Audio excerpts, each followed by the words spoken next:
Today's Oh God. podcast is brought to you by GS Gruel, where, it's not great, but it's technically food. So There you there's go. there you That's go. sounds like Sorry. us. Yourself a great big bowl of GS Groove.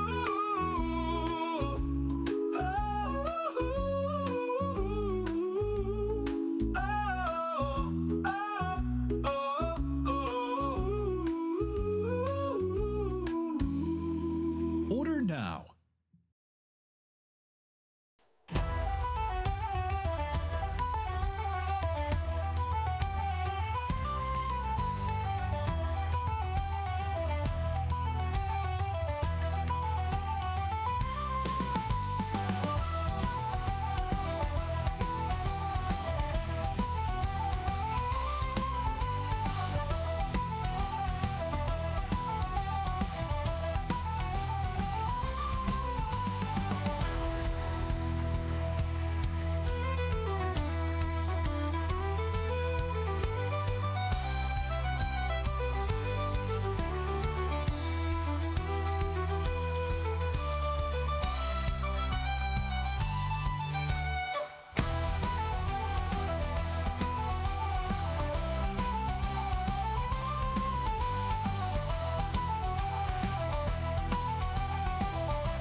When we were children, we heard the legends of our lost ancestral homeland.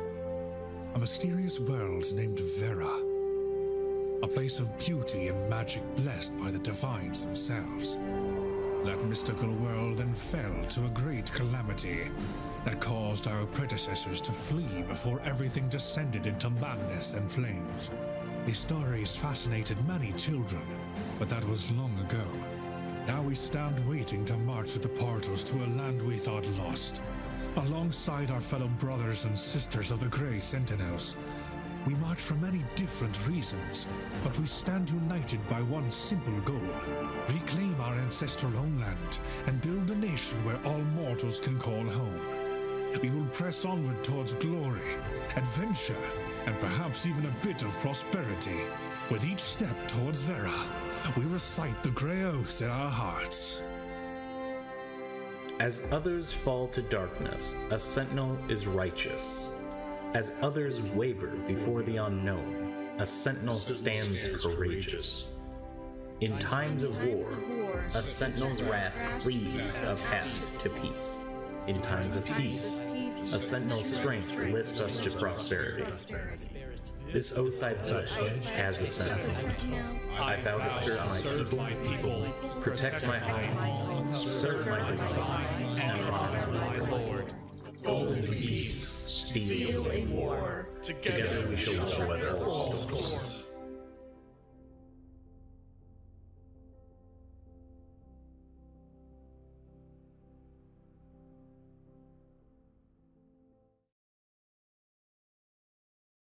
Hello and welcome everybody. How's it going? Okay, so sound check. Daedalus, Anduin, real quick because I forgot to do this in the past. Whoa, whoa, whoa, whoa, whoa, whoa, whoa. Hello. Everybody sounds good. Okay. I'm gonna assume everybody sounds good. Chat, let me know if people sound wrong. Hello, welcome everybody. Thank you for coming. We are coming at you live from the Ashes of the Gray.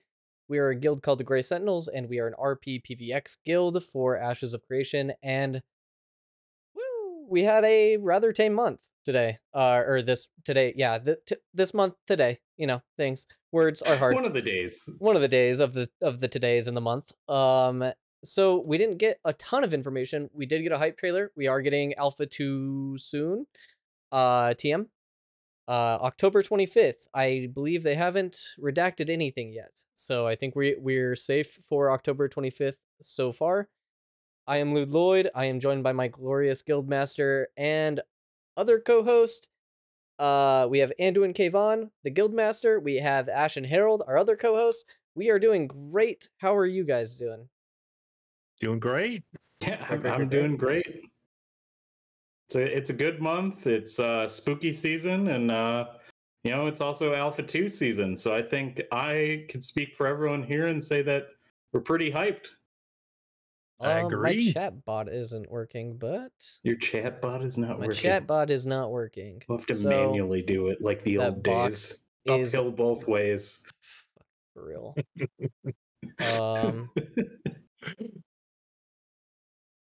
We're gonna assume. It's okay. This is our first time doing this, right? This is first time for everything. Here we go. Should be good. I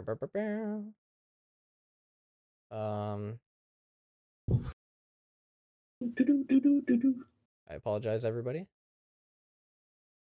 That is...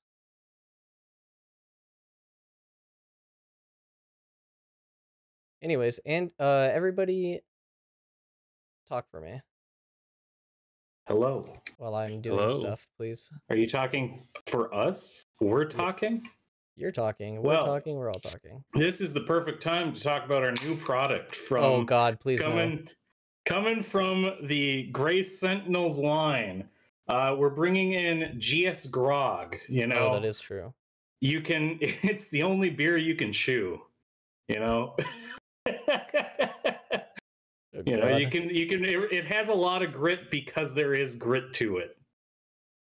I'm a bit low. Okay, I can turn that up.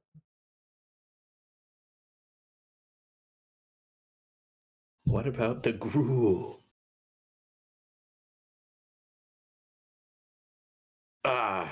GS Grog is a great grog. I figured it out. I might have blown my co-host's eardrums because I fixed my microphone. Yeah, sounds welcome good to everybody. My thing is still just super big, isn't it? So big. So big. Huge. It's so big.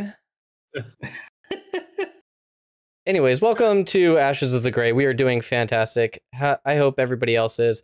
Pockets, you said we didn't get any information, ? But you like to look at things frame by frame, so you got a lot of information that maybe other people didn't. And that's just the way the cookie crumbles. Oh my god, the chat is so small now. It's just like me, for real, for real. Just like me, for real, for real. We're gonna figure this out. I apologize, chat. It's okay. It's just it wouldn't be a stream without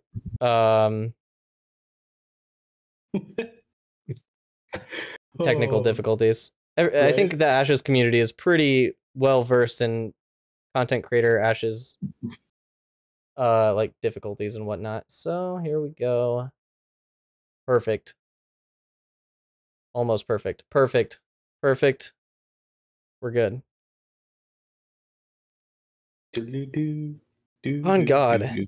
So is my thing big or small? Wouldn't you like to know? Wouldn't you like to know?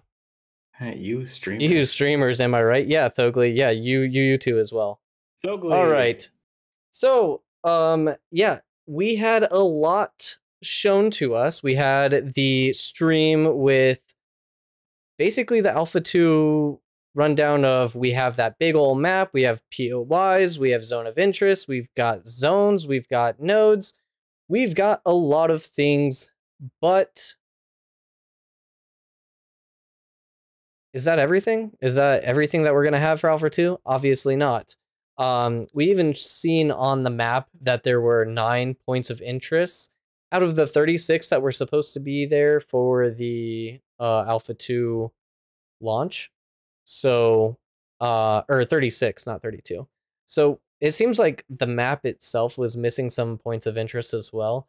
Did you guys notice anything else that was different or strange about the showcase that we received this month? Or did you like everything? There's all that stuff too. Nothing strange, but it was actually surprising that they were showcasing some of the tech that we had been talking about around AI voice acting. So that was interesting. That was a surprise for me outside of like everything else that was shared. Yeah, I was pretty surprised about the AI voice acting as well. Did not think we were going to get any, but it was something that I gave feedback on, which was I need voice acting because I have ADHD and I won't read quests ever. So any type of voice acting is kind of good for me. I mean, we'll get into it later because that's kind of a big topic. But Anduin, anything special for you? I guess for me personally, when I watched the live stream, there's a little bit to be desired. I mean, for the last year, it's just been banger after banger after banger of live stream. Oh, yeah. And this one was pretty tame compared to what we've had, which, you know, that's fine because, I mean, we're getting into A2, and I'm sure this live stream coming up will be hopefully pretty crazy. Plus, we'll all be playing the game by that time. So, well, not all of us. Those of us who have sold our soul to Intrepid will be playing. So us shills, as they call them. Us shills, yes. The white knights of the community, if you will. Oh yes, everything. Yeah. Ashes cannot make a wrong move. I think everybody in here has given constructive feedback, maybe some non-constructive feedback. I don't know how the PI access really works with you guys, but yeah, it's been relatively quiet in the community pretty much this past like 2 months, and if it wasn't for Steven leaking this, I wouldn't be able to say it, but he's been leaking. There's been NDA tests going on, so I can imagine a lot of the content creators are like, we're really close to the finish line, we're really close to the non-NDA part, let's not fuck it up type of thing. So it's been kind of quiet in the community. I've constructed so much feedback. I love that. But yeah, I did have a bit of a concern when I looked at the map. As we were talking about constructive feedback and constructive criticism, I was looking at the map and I noticed that we've only basically seen Winstead and Miralith pretty much throughout all of the, live streams and whatnot, node wars. And so it seems like a lot of the points of interest and a lot of the to-do stuff are around those 2 nodes, like the Tower of Carfin as well. It brings up a small concern for me when it comes to, like, where does node XP get its experience? And how do we avoid just Winstead and Miralith just being the nodes? Like, could we go over to Jova and create the meme city of It's Jover and do that with all the points of interest and all the awesome quests on the other side of the map? Obviously, you guys have some information that can't be divulged, so please stay away from doing so. But yeah, like your PI, I know you're in the testing. Drop all the NDA. I know you're in the testing. So try to stay away from that. But like, I guess for me, my personal thought process on like, let's say the raid with Carfin.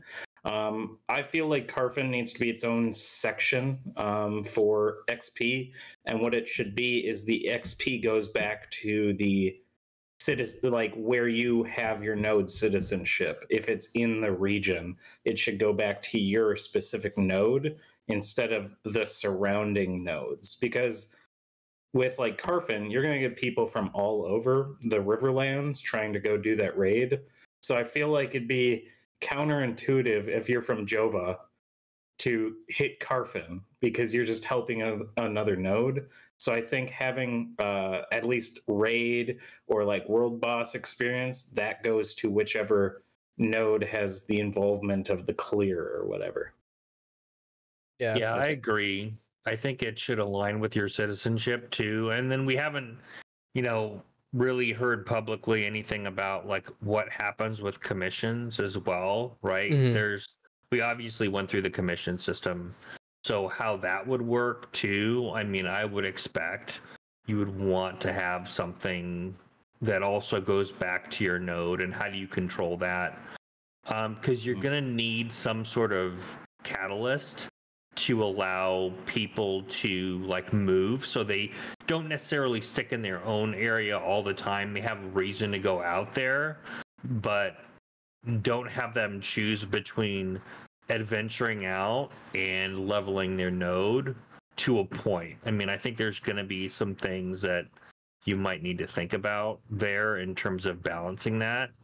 But still, I do feel like citizenship should be, I mean, it's a pretty big choice. It's account wide.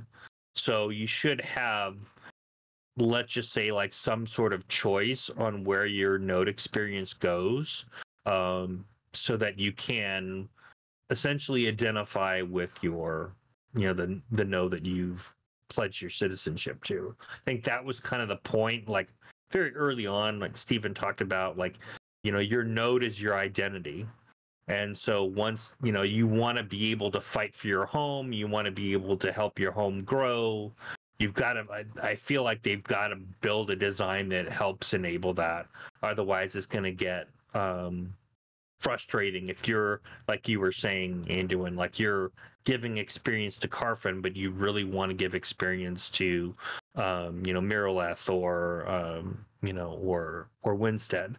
So yeah, I'm kind of that opinion as well. Like, I like the zone of interest thing. I like how the world is. I think it runs into a lot of mechanical issues though when it comes to like players and what they want to do in the world. Like, you don't want to stay in your node zone of interest for the entire time you play. Like, you're the point of this wide expansive world is you want to get out there, you want to go explore, you want to go do things.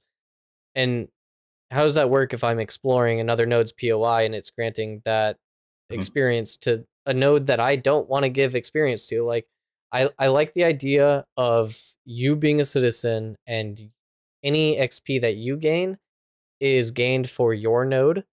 I wouldn't even mind if it was like shared XP. Like if you gave it like a 25-75 split, like set 25% to where the POI is and 75% where my citizen is. Like, I don't care, like, balance that however you want, but I think my objective as a player is I want to go out into the world and I want that experience to go to wherever I am a citizen of. So I think it is really important for like this logistical issue to be thought about and done correctly. I don't expect it to be done for Alpha 2 Phase 1, but I think this is something that we should like at least gear for like actual launch.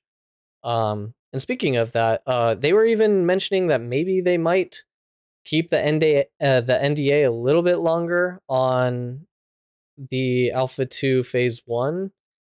How do you guys feel about that? There was some discussion about that I saw in the community, but I didn't really hear anybody's opinions. I don't know.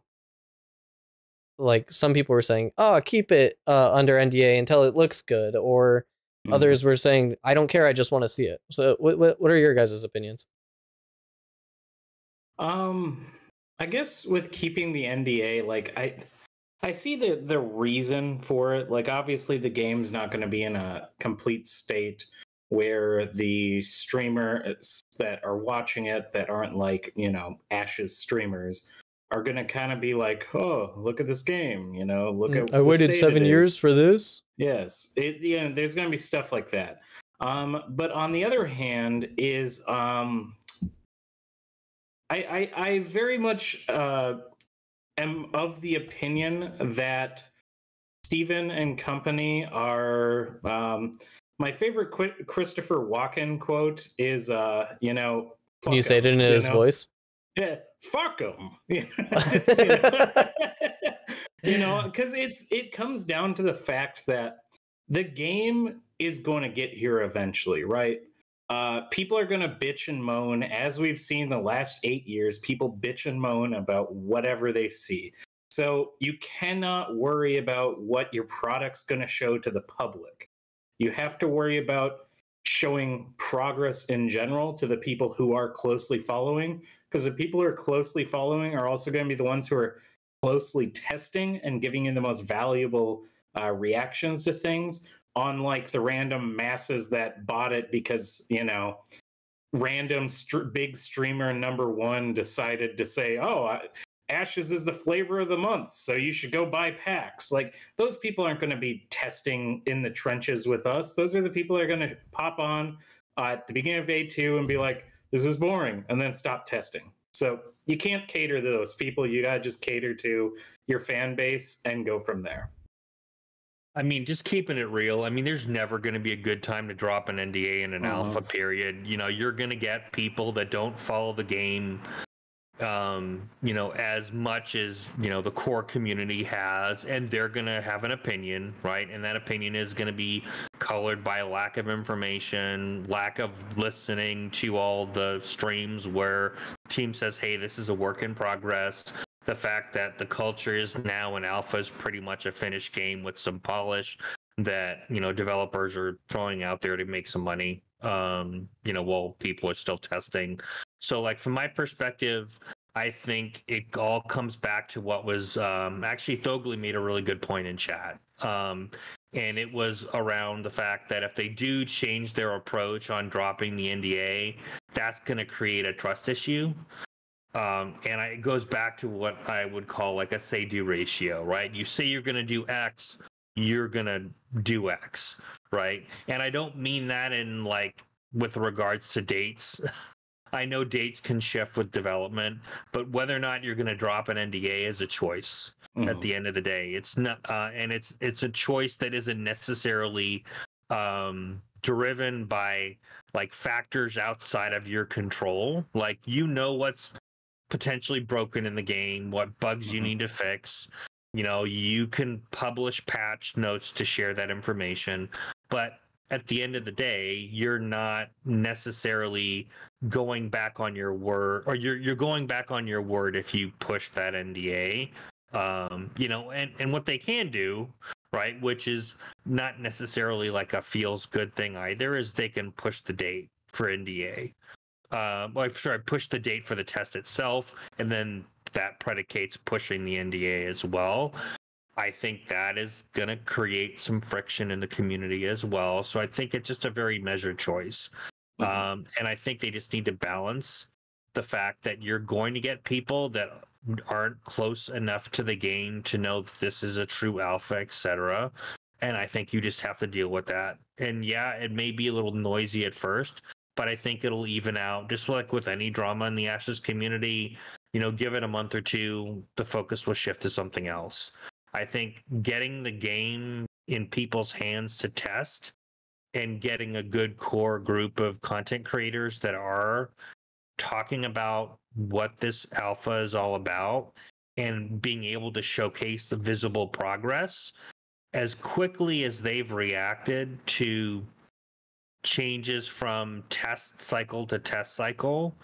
I think it's going to show very well that they are moving quickly on this. And I think that, in my opinion, feels like the less risky choice than just, you know, opening up the test and pushing the NDA, right? They still, like I said, realistically can push the test itself. But pushing, like having a disconnect between when you're dropping the NDA, I think that would just get weird.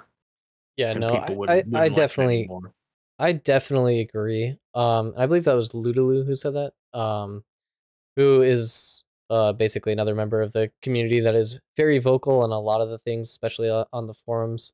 So I definitely think that is probably the right opinion as well. I don't think that prolonging the NDA is going to make people realize, like, what is the journey, like, what is the transparency like going forward from here. And also, I think there's been eyes on the pre-NDA stuff for, they've been bringing in more people. They brought in all like the A1 testers and whatnot. So there's approximately, or up to 16,000 eyes on this, basically, with that number. And a lot of these people have been following for a very long time, and they've been giving their feedback for a very long time. I think it's good for people to be outside of that community giving their feedback as well, because this isn't just the game of the people that follow it, but also the people that would like to play it in the future. I think that feedback is immensely useful. So I too also agree that the NDA should be released ASAP. So ASAP being October 25th. And yeah, just as Phantom X said in chat, rip the band-aid off, just let it happen. Yeah, I mean, Lloyd, I think Lloyd, Daedalus, I think the big thing is the goal is to do this, right? It's to make MMOs great again, you know. And I got one of those too.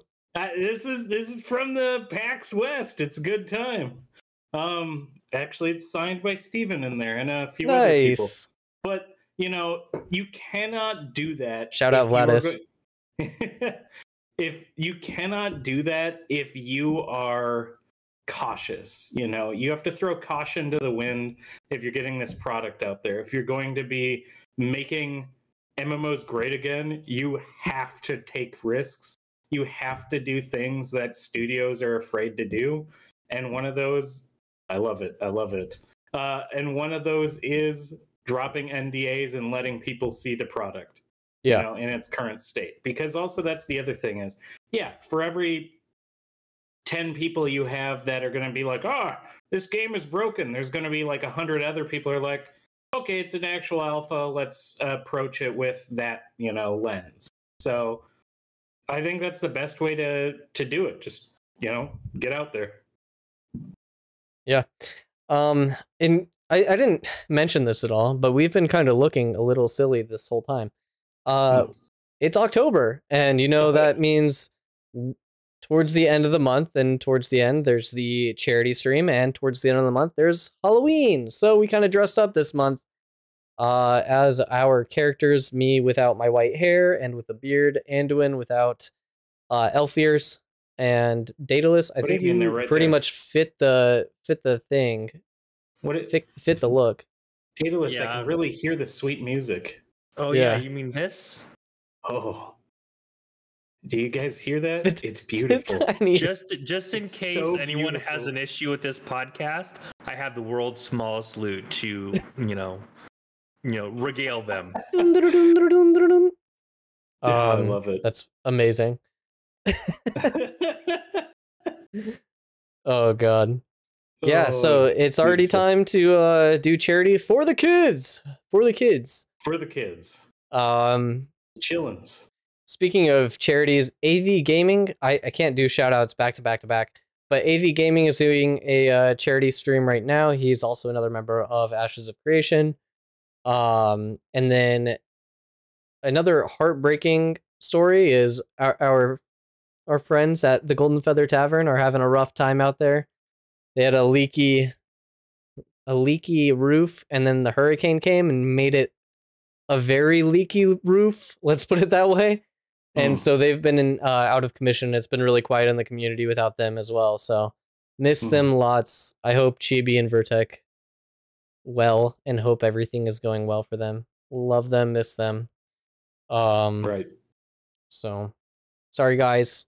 Hope you're back soon. They want to be doing a charity stream towards the end of the month. They're hoping to get it on track by then, but they've got a lot of stuff that they've got to do on their end as well, plus working and lives and whatnot. So it's really hard.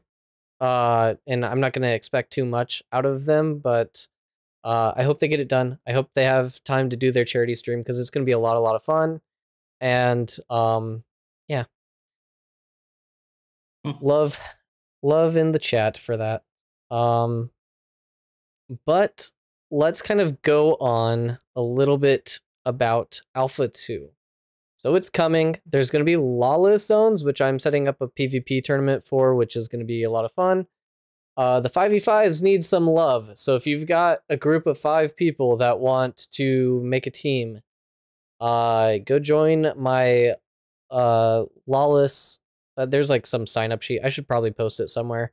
I've been posting it in pretty much every community Discord. I'll put it in the link below for the YouTube.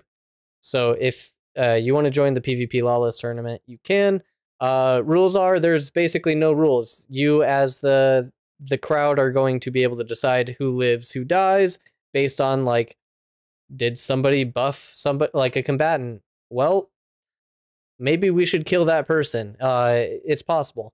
There could be a group of 40 people that come and gank the event, and then we'll have to go fight them, and then we continue on with the event. I don't know. It could be a complete shit show. Could be structure orderly esports event. That'd be great. I'm running into some logistical issues that I'll talk about later. But I am working with the Intrepid community team to kind of see if we can work out those little bumps in the road as well. So how are you guys going to be approaching A2? I know I'm busy with my tournament. I'm also going to be busy with guild stuff. I may be running 2 characters at the same time. I will be no-lifing Alpha 2. What about you guys? Go for it, Daedalus. I think for me, I'm definitely gonna try to dig in as much as I can into the bard. Obviously, with any test, I'm not expecting like any progress to be saved even in between some of the tests. So I'm not necessarily gonna go like the no life route, but I am gonna try to explore as much as I can, learn more about the bard at kind of those latter levels, as you know, we haven't seen a lot of progress in previous tests in terms of limits, so I would like to kind of test some limits on the bard. Other than that, I think I may look at the fighter as well, and do some testing there. There's just honestly, I don't necessarily have a plan for A1 other than kind of do some things with the guild and kind of gel there, and do some individual testing on a couple of the archetypes that I'm super interested in. So yeah, I think the latter test is when I think it'll open up more for me, especially when they start adding the augments. But for now, that's kind of going to be my focus is really that, is testing the limits of the bard and messing around with the fighter if there's time. So you're mostly looking at like archetype stuff, nothing in game that you want to like really look towards? Yeah, I think again, like with it being early, I'm expecting there's going to be like some stability issues. They're going to be doing a lot of wipes and so on. So I don't want to necessarily push hard really early on because I don't want to get burned out. But I do want to do a good amount of testing to give the team feedback, especially on the bard, because I've been in other like closed alphas like years ago, when we were doing kind of a similar like support, non-healing support class. Or I guess non-primary healing support class, and it was a lot of fun to really dig into that one class and kind of try to be as much of like a I wouldn't say expert, but as much of like a constructive feedback giver. So that's kind of what I want to do in this test, because I really enjoy the bard. I think it's something that is a long time coming in an MMO to be a relevant class. So I want to really make sure I do a lot of testing there. Nice. Anduin. Yeah, I think for me, you've seen me in a bunch of different live streams, which means I've obviously been testing for a while. So like for me, I've tested a lot of the things I really want to test. I've tested different classes, different things like that while on the live stream, so I've got a feel for different things. For me, it's more about, what we can do as a guild, figuring out the organization things, figuring out, who's performing best, figuring out natural leaders, all of those different things. So like, for me, Alpha 2 is in a way also a way to test the guild and just kind of see how we do overall. I think that's going to be the thing for a lot of guilds out there is, you know, we're going to see in the first couple months of Alpha 2, I'm assuming there's going to be a bunch of guilds that pop up or a bunch of guilds that have already existed for a long time, and they will disappear. Like, they just aren't going to cut it, and they're just not going to exist after a while. So, you know, for me, I look at Alpha 2 as a means to, one, build up those friendships, those connections between our members, as well as a place for us to, like, you know, test out tactics, test out gameplay for like group size stuff is kind of the best way to go about it. So, Trying to call us out? No, Thugly, you've been around for a long time. The dwarves, the second they see that there's no dwarves, game dead. It's over. Game dead. GG. Game dead. Where's my crossbow? Fucking piece of shit. There's no crossbow. Thugly, there's no fucking crossbow. We've been over this so many times. They took it from us. Oh boy, oh boy, oh boy. Yeah. I don't think what's going to be shown in Alpha 2 is going to be really relevant for what's launched, so I'm not going to read too much into it. What I am going to be looking at Alpha 2 for primarily is community stuff, doing things with people, testing what they want to test that can't test. So I'll be streaming it a lot. Basically, all hours of me no-lifing it, you'll probably see me streaming it if I can, if there's not like too many crashes or whatever. If there's going to be like a lot of crashes and stuff, maybe we wait until it's a little bit more stable to be full uptime. But yeah, for the most part, we're going to be on there. We're going to be testing. We're going to be looking at stuff, going to be talking to the community, see what they want to do, see what they want to test, and testing all of the things that I can possibly test. So until I kill the horse, I'm going to keep beating on it. Even after it's dead, I might still keep hitting it. So, you know, join me for that. While we do animal cruelty. Oh god, that sounds so bad. That's I'm gonna say animal cruelty. I didn't say it. Typing in polishing rusty spears. Oh Jesus. Yeah. I'm the one drinking here, guys. Like, what I'm do sober. You two have a new excuse? I'm mentally ill. Line at animal cruelty, man. I'm mentally ill. Spear polishing is okay, but don't you touch his pets. Exactly. My imaginary dead horse that I'm beating. Okay. People eat tasty animals. Am I right? Dude, okay. So weird story, but I was talking to a PETA member one time, and I said, "Wait, don't you eat?" Right now? No, this isn't a hot take. I was like, "Did you eat?" Or I was like, "You guys eat tasty animals? Isn't that like something?" And they got so pissed. They got so pissed at me. They got a little angry. They got a little angry over me making that comment.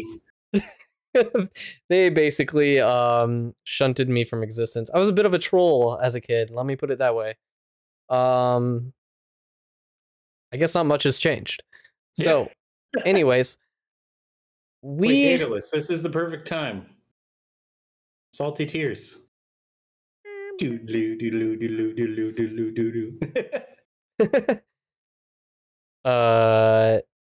Where are we? What happened? Where'd my life go? Yeah, so I know that my logistical issues with the PvP tournament all stem from one thing. What server are we going on, guys? What server? There's been a lot of talk in the community of like, what server everyone's going to go on to, but nobody's saying anything. Why are we being so fucking secretive over a Alpha 2 server, guys? So I think it's making my life difficult. Right. For us personally, we have to see what the actual server list is. But we've also made no claims that we're going on quote unquote server 1. But you know, all the guilds that aren't claiming they're going on server 1 and aren't being open about it are the same guilds that always have said they're going on server 1. So, weird. You know, I just want to state that if any of the PvP guilds out there server dodge, that I'm just going to tell them that at least the roleplay guilds are pretty honest about where we go and where people of our word. PvP guilds apparently are spineless in that mentality. So just a hot take Jeez. from a role player. We're gonna go where we're gonna go. I'm gonna assume that the servers are going to be like Alpha 1 and they're gonna be named after the gods. And I think during Alpha 1 it was like what, Resna, Norlin, some other fucking god. I don't know what else it was. I know those two exist. There was Jimbo, right? Jimbo the server. Jimbo, Shoal didn't exist then, so it's definitely not Shoal. I don't know what the other Sheldon. What? Am I missing something? Yeah, all the good servers. Yeah, so I know there's already been discords and stuff like that saying like PvP Resna Discord and stuff. And so I'm going to assume Resna is going to be the world or server 1 that everyone's talking about. Obviously we don't know yet. We won't know until October 25th. But just going off of like previous experience, that's what people have been talking about. That's what they've been saying, but nobody's talking about which server they're going to go on. So I just hope anyone who is claiming to be the best of whatever, the people that are going to be server 1, day 1, server first guilds, if they don't go on the first server, they are cowards, and I'm calling them cowards to their face right now. I'm not claiming and then we'll fight you on the RP server. And then come fight us. Let's go. Because you're trash. If you can't handle server 1 and you're claiming to be the best, well, you're just secondhand. That's what I'm telling you right now. You belong on the RP server is what I'm telling you. Oh, baby. So, Anduin, with that being said, what is the RP server? Did we know yet?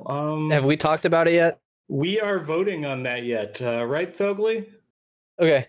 So when we know, the vote will be cast, and when the vote is cast, we will post it somewhere.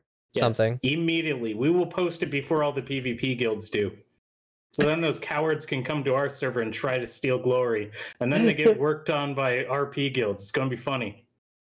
Literally says I'm going to be alphabetically on the last server, but I'm going to dominate the PvP tournament. Or tourney wherever it's on. Yeah, so Lloyd, I am working. You clip those. If you see role players ever beating PvPers, you clip it and you post it to AOC Guild and let them see. That's all I want. Don't they have like a salt channel? I know the PvP Resna Discord does. There's a salt channel for it, and I fucking love that. So you just post all your clips there. There's actually already 400 members in the Resna PvP Discord as well. So here, let me actually just share that because I'm pretty sure people can. If you're a PvPer, join this server. Copy, paste, done. Good luck. Have fun. I'm just spreading community stuff out. I don't even know if I'm allowed to do that. Who cares? And let's see. Where's my doc? Your dog? Well, my doc. We're right, document. We're right here, bud. What up, dog? My dog. Me homie. Also, with server world first and whatnot, I'm confused how this works in MMOs because like World of Warcraft just had like their raid world first type of thing, and I don't know if they were on a specific server. I don't know if they're on like specific realms. How do you guys feel about like raid world first or just world first in general?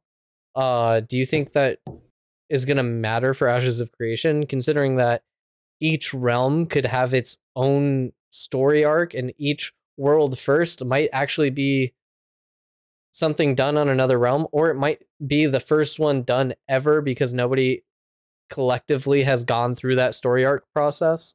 Like, what are your thoughts on that? I think it comes down to the fact is world first only matter to people who care about world first, right?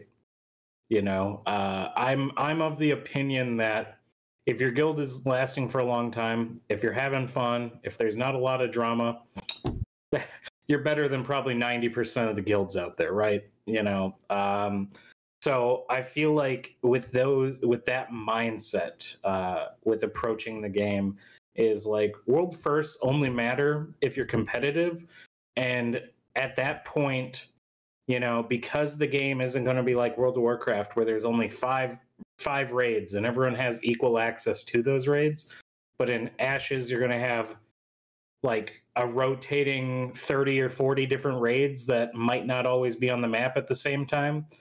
You know, I think that world firsts aren't going to matter so much. Server first might, you know, I mean, if you're the guild that goes out and clears all of the raids and you're the guild that goes out and clears all of the world bosses and stuff, then yeah, that matters on your server, because that means you have access to all those better gear, the better resources and things like that. But like, let's be honest, is world firsts out on the general like scheme of everything really doesn't matter. I mean, it seems like almost every single progressive raider I've ever talked to from WoW, all of them were part of a server first or part of the fifth best raiding guild on, you know, X servers. So like, you know, it doesn't matter on the grand scheme of things, but on server like it by itself, it does matter then.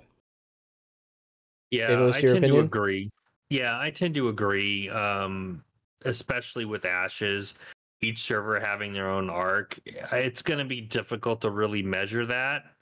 And I'll be honest, I would rather not focus on what other servers are doing because they might spoil something that we haven't discovered on our server. Mhm. And so I'm going to tend to put the blinders on and focus on whatever server we're on, because that's my story, right? That's my server story, that's my node story, whatever, that's my guild story, and that's where I want to put my attention. So from my perspective, yeah, it's cool to kind of have that competitiveness to a point, because there's things that are going to be discovered and those would be cool and firsts, but it's not like say WoW where you already know what the end game is in terms of, okay, we have a raid, you need to kill 8 bosses in order to be the first at the hardest difficulty. So it's a very linear progression, whereas with Ashes it's a lot more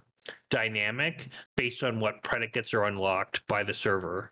And so in my opinion, it's going to be harder to map out, especially like early on, what's technically like a first to strive to until it's discovered, right? And then even then, it's probably not going to be as obvious what things happened in order to make that happen. So from my perspective, I agree. I feel like it would be have less meaning.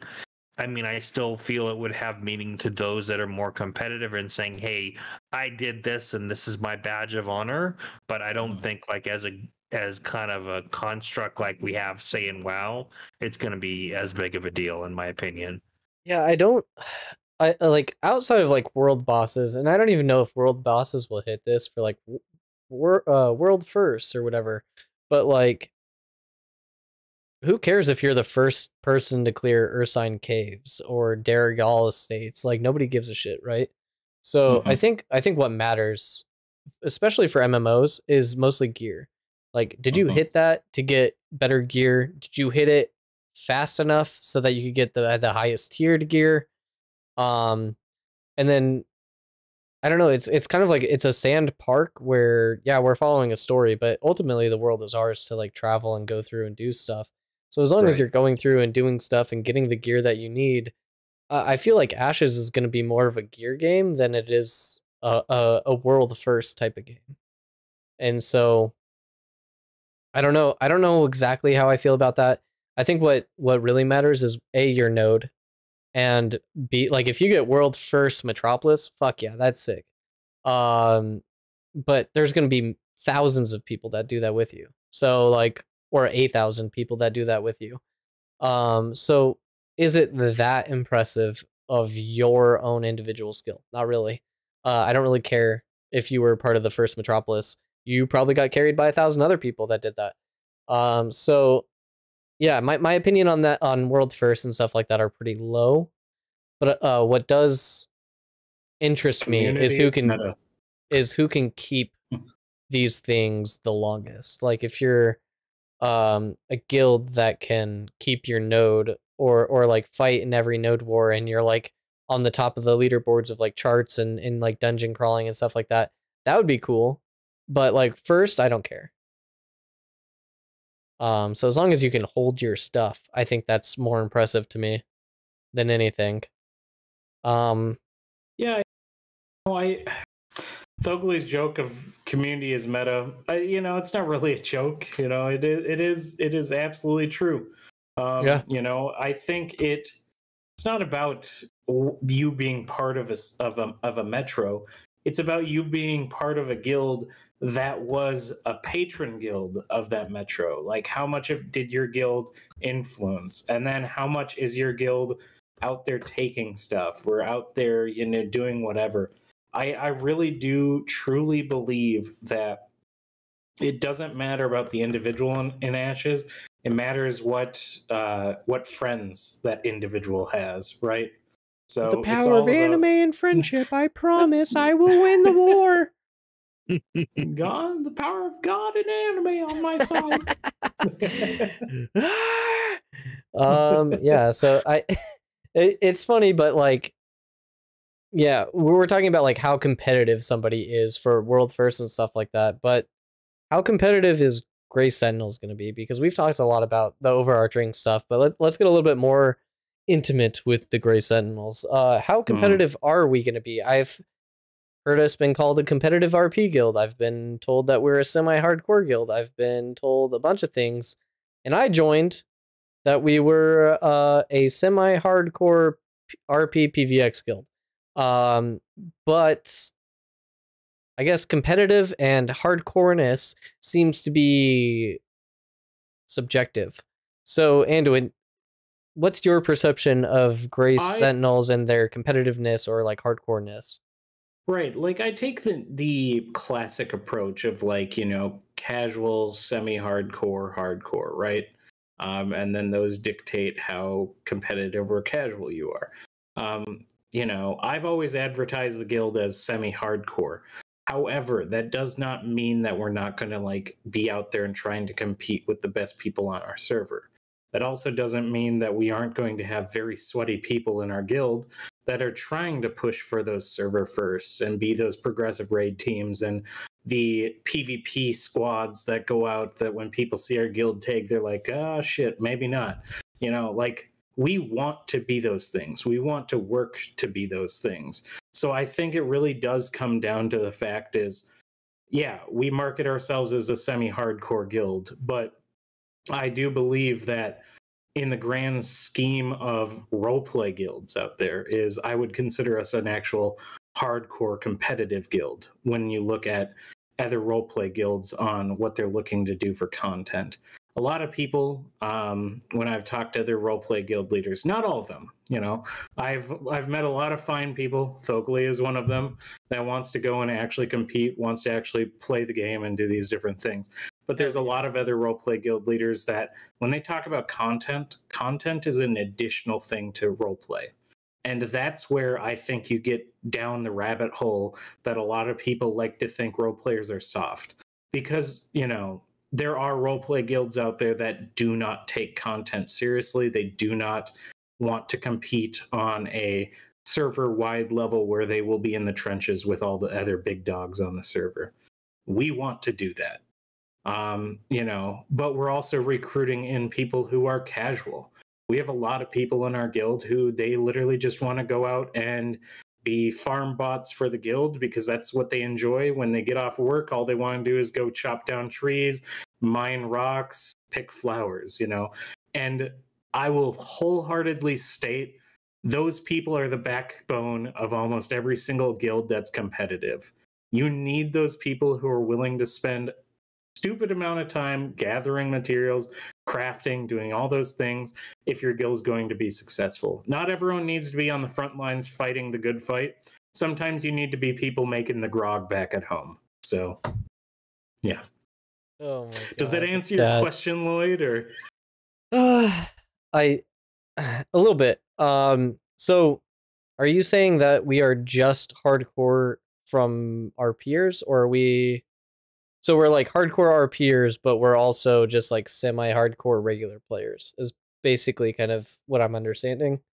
So, like, And obviously, don't get me not- wrong, thank God for the people that are farming, because I don't want to do that shit. Thank you. I Right, appreciate right. you. I love you. Mhm.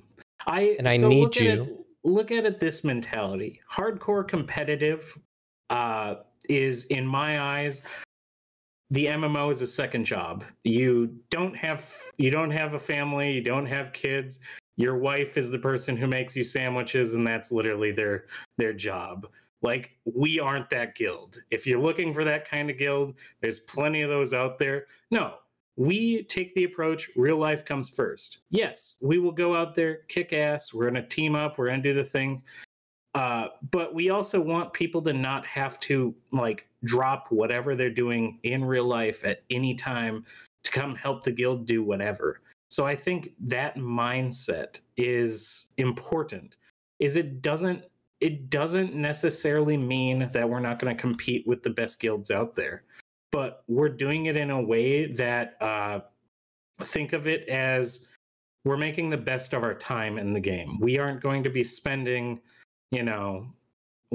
80 hours in the game every single week. Every single member is required to do that.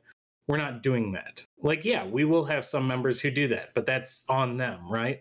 And I think that's the big difference between in my mind, hardcore and semi-hardcore. Semi-hardcore are people who, they have a real life, they have a job, they have potentially have families, they have friends, whatever. They do real life touch grass things, So in my mindset, that's the big difference between us and that, is that we do value our members doing things outside the game.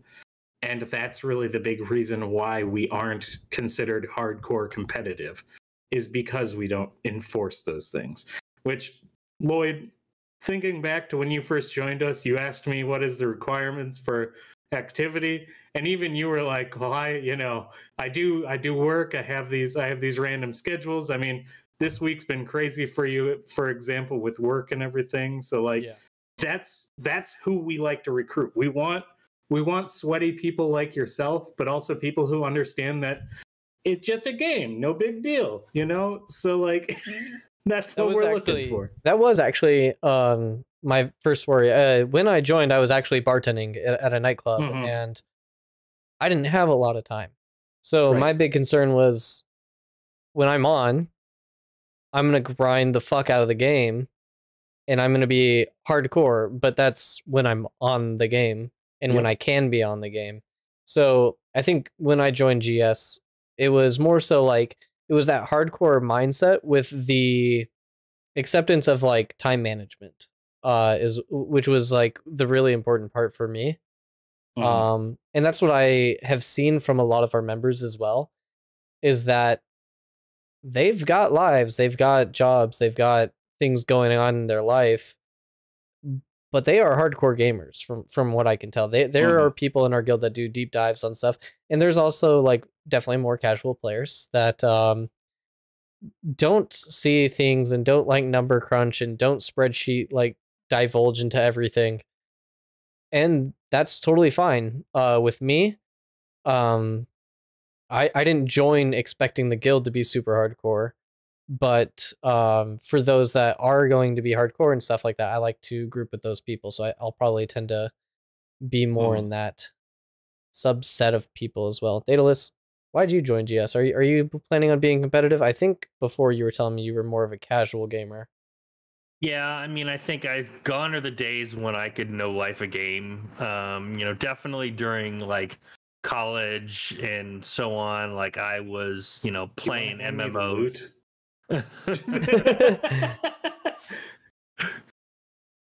No, it's mine. It's mine. What a bard. Sorry, go on. Yes, college, you were saying, yes. Yeah, my college days, I was definitely, like, no lifing games, right? Because I had the time. But once I got into, like, the air quotes real world, right, became less and less of something that I could do, like, you know, play games all night. So I would probably like venture to say that I definitely want to consume content at, let's just say, maybe like a, you know, casual to semi-hardcore range, like depending on the week.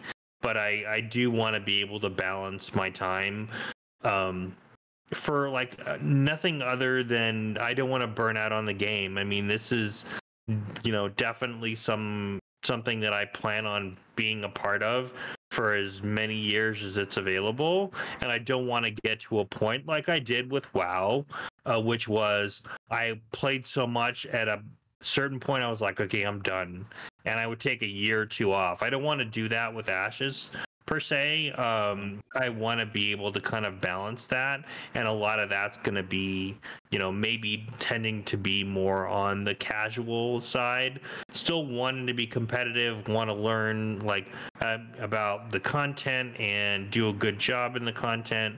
But my joy in MMOs has always been with the community. And so we were talking about like all these server first, etc. before. Like, doesn't matter what we're doing, if we're doing it together, then that's going to be where I'm going to get my satisfaction. Whether it's the first time, you know, somebody has killed a world boss on the server or not, if we did it as a guild, that's going to be something that I'm going to enjoy, and that's what I'm going to, you know, I'm going to go after is that community building. Sorry, I gotta ask this. What the hell was that, Anduin? You just randomly started singing Satisfaction in the middle of this? Well, he said satisfaction, and dude, ADHD brain, so I'm like, push me, and then just touch me till I can get my satisfaction. I was trying to figure it out. I was like, I heard that so quiet in the back of my headset, and I was like, I was like, what is Anduin saying? But I was like, my brain hadn't registered that. Yep. Okay. Oh, God. Oh god, I'm glad you feel that way, Daedalus. Community is meta, as Thugly said earlier. Lloyd, what he's playing down also is he has to get his money's worth out of this game too. He's got a lifetime subscription, doesn't he? No, it's more than the lifetime. Oh yeah, he's a lifetime of gaming. So somebody's gonna get the loot to the head. Okay, it's the Kickstarter plus faction. Okay, got it. Yes. How do we go from here? What do you mean? So so it was kind of funny. I said we are a hardcore role-playing guild that is, or competitive role-playing guild. How competitive are we in role-playing? How do we complete content with role-play? Are there RP events? What do we do for role-playing inside the game? How do we use that for gearing it towards content? Because that is our main focus of the guild, right? Is roleplay. And I think the world definitely comes alive from role players. I've said this many times before, but in Tibia, the reason why World First server had such a competitive PvP aspect towards it was because they were role players. They were the front server doing the highest content, and they were role playing throughout the entire thing. And that is kind of something that I see in Gray Sentinels as well. So when we are tackling content and we're tackling all these things and everything in the world, how do you plan to role play through it? Are we doing like events or etc. that I mentioned previously? Yeah, I mean, obviously we're going to have events and stuff going on. It's going to be our classical, campaigns and stuff like that. But, I think the thing that we are heavily pushing in GS, and a few other roleplay guilds are doing this. Let's be honest, the only roleplay guilds that matter are doing this. Ooh, calling you out. Is that you ain't doing this, you don't matter. I mean, I'm going to take a lot more respect to the guilds that are doing this. We're going to be doing like mixing our role play with the mechanics of the game. If we are having our if we have dragon slayers in our guild, by God, they better be going out and hunting dragons. I don't want to hear anyone go, oh, I've killed 500 monsters this week, and like the only monsters they've slain is the bottles of beer on their table. Or Well, what if they are role playing that arrogant dude that has said that he's slain? I can't even talk anymore. I don't even know what's going on. My brain is melting. Are you drunk, sir? Do you? You know? Play him off, Daedalus. No, just. I'm not, officer. You're drunk. Anyways, sorry. Yeah, maybe they're being the arrogant, I've slain dragons, but really they haven't, and they are just a tavern talker. And, that's exactly what they would be in game too. Right, and that's how I will treat those people too. I think that's a valid role play. That's fine, but I'm not talking about those people. I'm talking about the actual people who claim they're the dragon slayers, claim they're the great warriors and all these different things, and they're not. People know them as tavern lords. They're people who claim they're like kings of some far off land, and they have like one guy, and he's not even a knight. He's just like a stable boy that like is pledged to him. It's that mentality that I want to push for GS. I want us to actually play the game. I want us to actually do the content that our stories are about. It's why a lot of our roles are all tied to content instead of just being roleplay fluff, if you will. So we heavily push this content. Doesn't mean we're going to be like in the middle of a siege role-playing, typing out big speeches or something. Like in the middle of a siege in a PvP caravan, whatever, we might be doing some light roleplay, like over voice, but we're not going to be sitting there typing out monologues, about why my father was killed and how this, upset me. And then my mother died and my dog, ran into the river or some shit. We're not going to be doing that in the middle of when we're playing content. But we're going to have post roleplay and we're going to have pre roleplay to when these events are going on. And I think those things will add to the experience, make things more immersive. Then, we just go into a battleground, kick ass, and then afterwards we're running around in circles like in, Stormwind, doing parkour off shit. That's not what we're doing. We're going to have some decompression time after events. I mean, yeah, so like when I think about like roleplay, it's like telling the story that you've completed. And I went on the RP summit and I've said this, but like when we go out and go do something, like you pre-roleplay while everybody is kind of like setting up for the raid or whatever, like we're going to go kill Firebrand, we're going to go kill a dragon. We're in the tavern, we're in the Golden Feather Tavern, we're hanging out, we're in the Hidden Dagger Inn, wherever we are, and we're having an ale, we're getting our like food buffs, but we're all RPing in this moment. And then we go kill Firebrand, and then we go from Firebrand to wherever we're gonna go, our node, a different tavern, whatever. And then we talk about our tales and how that happened based on the mechanics that happened in that fight. Like, say you died and you got resurrected. Like I'm now that like I died and I got it resurrected or something like that from the Firebrand. That is now part of my character's story. That is now a part of my character lore. And that is something that I value in roleplay that I don't see replicated very often in MMOs, which is why I don't really I don't really roleplay like that in MMOs because nobody does it like that. And I think Ashes is really set up for that. What about you, Daedalus? How do you plan on doing your roleplay? Well, honestly, like the way you've just explained it, it would be my sweet spot, right? Is that we have some time before an event. And by event, I mean like we're going to like, do a raid or kill a world boss or whatever, right? I would like to have that community aspect to kind of get us going and get us hyped and get us kind of into our characters, to go and do the thing and then come back and talk about it. And I agree with you, right?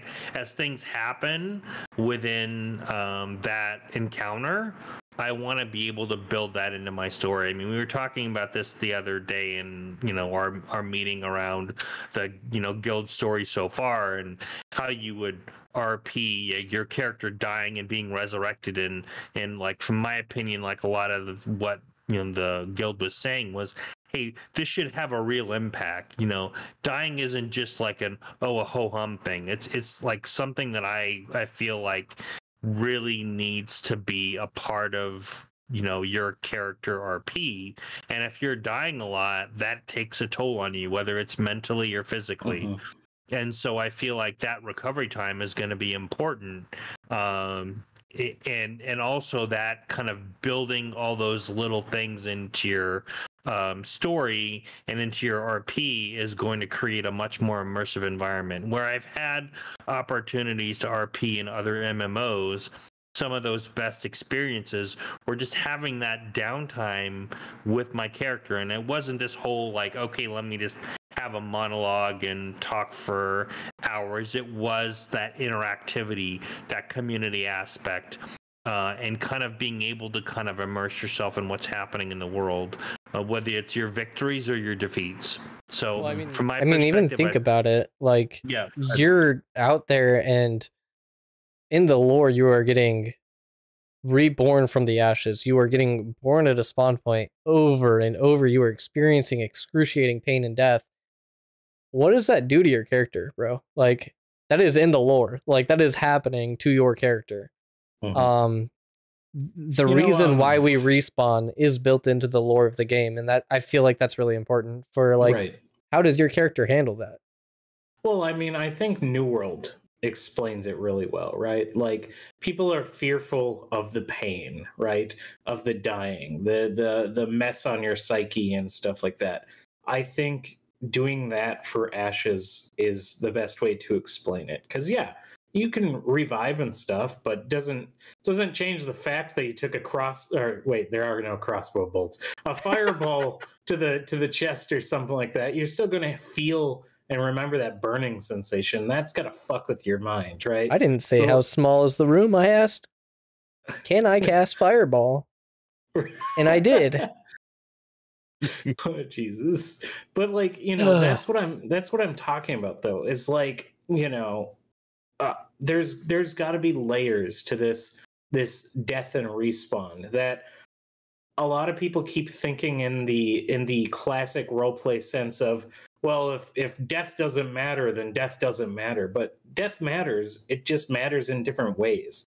And I think that is the difference between a good role player and a bad role player, is that, if all you care about is that the threat of death is always there, but no one ever dies, which, mind you, I've role played for like 15 years or something like that, named characters that aren't red shirts. And Des, if you're in here, you can also say it too. I can count probably on both my hands, maybe even one hand, the amount of named characters that weren't meant to die that actually died. Like, people don't kill their characters, which is why I feel like the threat of death is a dumb argument in roleplay anyway, because it doesn't it doesn't ever get used, right? Like, no one wants their character to die. Even in D&D and Pathfinder, you rarely have characters actually dying, right? So, like, I feel like them getting rid of death and making it be where we can revive and stuff like that, that's what I think it changes up and makes us have to adapt in different ways. Yeah, I agree. In roleplay. Sorry, go ahead, Daedalus. Yeah, I was like, the way I was like approaching it to a point, because obviously over the course of the time that we're playing, we're probably going to die a lot. Right? Yeah. But the way I envision death kind of working in a way is kind of like the Lazarus pit in the Batman series, right? I mean, I feel like that is like, it's going to be very jarring. It's going to have a physical and mental impact on you. And I think there's going to be ways that I feel like over time you're going to maybe learn to deal with it, but it's not necessarily like it goes away completely. Like you might have like, you know, specific things you're doing to kind of get yourself up to fighting strength again, though it's still kind of a cycle of dying, having an impact, then coming back from that somehow with effort. Well, I think when Go you ahead. say that, Des mentions like log horizon memory loss, and there is a mechanic for that for your character. It's called XP debt. You have to get that experience back. You have to come back from death with this on your, like, the burden on your shoulders and on your back that you have to get rid of before you can start growing again. And it's mechanically built in that way. Like, you Right. can literally play as your character with XP debt as somebody that I'm having a hard time getting back to where I was. And then once you've cleared that XP debt, you're like, okay, I'm ready to be an adventurer again. And it maybe is something as silly as like killing 2 mobs, but like you had to go through it. Like you had to shake it. And like there's also like people that die a lot. You can roleplay it as like a bloodthirsty, like, I've forgotten about death. Like, death doesn't seem to happen in this world. I am just a warmongering, like, bloodthirsty person, and I am going to keep throwing my body at it until I succeed. You could turn it into, like, I've become jaded to death. I've, like, after you die so many times, your character can grow on from this. And I think a lot of our characters will, because we're going to be dying a lot. Right. So, like, I think there's definitely interesting ways people can roleplay this sort of affecting them, and I think that's really fun, and people are really creative. Right. They're even more creative than me, so it'll be really cool to see like how they do that. And that is the true argument of why I believe the revive system is actually the best part of this game for roleplay. Is, you know, there's a lot of role players who are like, we need to have death has a weight to it. Why do you need to have death? This is a fantasy world where we revive, we get XP debt. If you are a good enough role player, you can find a reason why death matters to you, even if you revive. Yep. So I mean, we kind of went off the rails with that little never. We would never. So I kind of want to bring us, we have our 4 pillars, and we are going to be completing content and role playing. Yeah, I know, I'm getting a little sweaty in this. We have RP pillars, or we have pillars for the guild. We have the council, we have the Dawn Seekers, we have the Griffinheart Masterworks, and the Legion. How are these different pillars going to RP with the content available for each pillar individually? What do you mean? Like how they're going to approach roleplay with the mechanics, or yeah, with the content available. Gotcha. You're the one that made this question. Oh, did I? Oh gosh, that was maybe a beer or 2 ago. So, woo. Yeah. So anyway, so to answer that question, simply is how doesn't it? No, actually, how do I answer my own question? Shit. So, like, for example, the Aurelian Court, we will be doing a lot of guild diplomacy with that. We're going to be traveling around, getting to know people, making connections. So, like, that social aspect of the game will be covered by the Aurelian Court when it goes with that. The Grey Legion is going to have all sorts of mechanics like, you know, caravans and sieges and just guild wars and all the random little shit that pops up with PvP in the game. That is where the Grey Legion is going to go with the kind of immersive roleplay side of things. Oh no, Daedalus is going into the void. Don't worry, he'll come back. He'll come back. You know, and then like the Dawn Seekers, they are going to be out exploring the world, going into the deepest dungeons, you know, going into the, you know, deep blue sea, all of these different things. And then the economists, they're going to just be crafting weapons and gear and gathering stuff. So like there's going to be all sorts of opportunities to mix in the mechanics with the role play. And I think it's in Ashes you have that opportunity more than any theme park on the rails type of MMO with your stories and stuff, because in those other games you have it where there's what, 5 villages for the humans basically that you can go to in World of Warcraft, and everyone claims to be from each of those, but they can't claim them because they're not owned by anybody, and you can't like plant flags down or anything. Right. In Ashes you actually can, right? So like that's a big thing, is our actions impact the story, it impacts the world around us. So things like that is what makes it easier for us to be immersive in this game compared to others. I mean, I like what Colonel said. He said Caravan RP will be awesome, and I think Caravans will probably be the most RP heavy because it interacts with all 4 of the pillars. It takes the council, it takes the masterworks, the economy, crafting people. It takes the Dawn Seekers who are going to be like on the journey, they know the way, and then the Legion who are going to be guarding that caravan. So it's going to be all of us, and caravans are going to be sick. So I imagine Gray Sentinels are probably going to be running a lot of caravans. So it'll be fun. Well, I mean, we'll be running them, and we'll also go and be protecting our friends' caravans, and like random strangers will be escorting them and stuff like that. So like, it's there. It doesn't even have to be our own guild. We can always hire ourselves out as mercenaries. So yeah, exactly. All right. Well, this is the part where I do the ad break where I read all of our followers and stuff. But since I didn't do very good marketing and kind of posted it a couple hours beforehand, and we're probably getting a lot of the same viewers, we've got Vandar72 follow. Thank you for the follow. And Pockets, thank you again for rating. That was awesome of you. Last 4 social security number. Seen you typing in chat a lot. Thank you for the follow. Thank you for coming. And yeah, so with that all out of the way, let's talk something spicy for a second. Which we alluded to early. Muy caliente. Muy caliente, indeed. Ghost pepper with the sauce. AI voiceovers, quite the controversial topic. I've seen a couple of videos go out. One from like Jay Oddity, the other one from I don't think it was Loreforge, but there was somebody else that was talking about AI. And I'm wondering, oh my gosh, I'm so sorry, I forgot who was talking about it.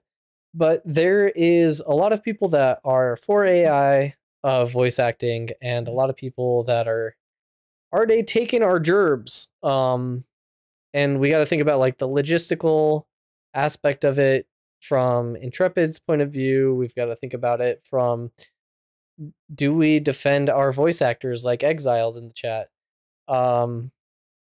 Exiled, what are your thoughts? I'm actually super curious because I might be putting you out of a job, son. You know what I mean? And I feel bad for that. So what are your guys' thoughts first and foremost? I guess for me personally, so like named characters, so like bigger characters, I think those should be actual voice actors, right? I agree. 100%. Yeah, I think if the character does more than a few lines, I think it should be a voice actor. I actually am of the camp that if the argument is to save money for Intrepid, talk to the community. I'm sure there's voice actors in the community who would be willing to do pro bono work just to have their voice and a credit for the game, you know. I think that is one of the ways you could get around to save some money for the game while still keeping actors getting their name out there and getting their voice heard and known. The thing about like the random little quest givers that are around the world that like don't matter really, I guess you could use AI for it. I'm not very strong opinionated on like the random stuff, nor am I about like the Sorry.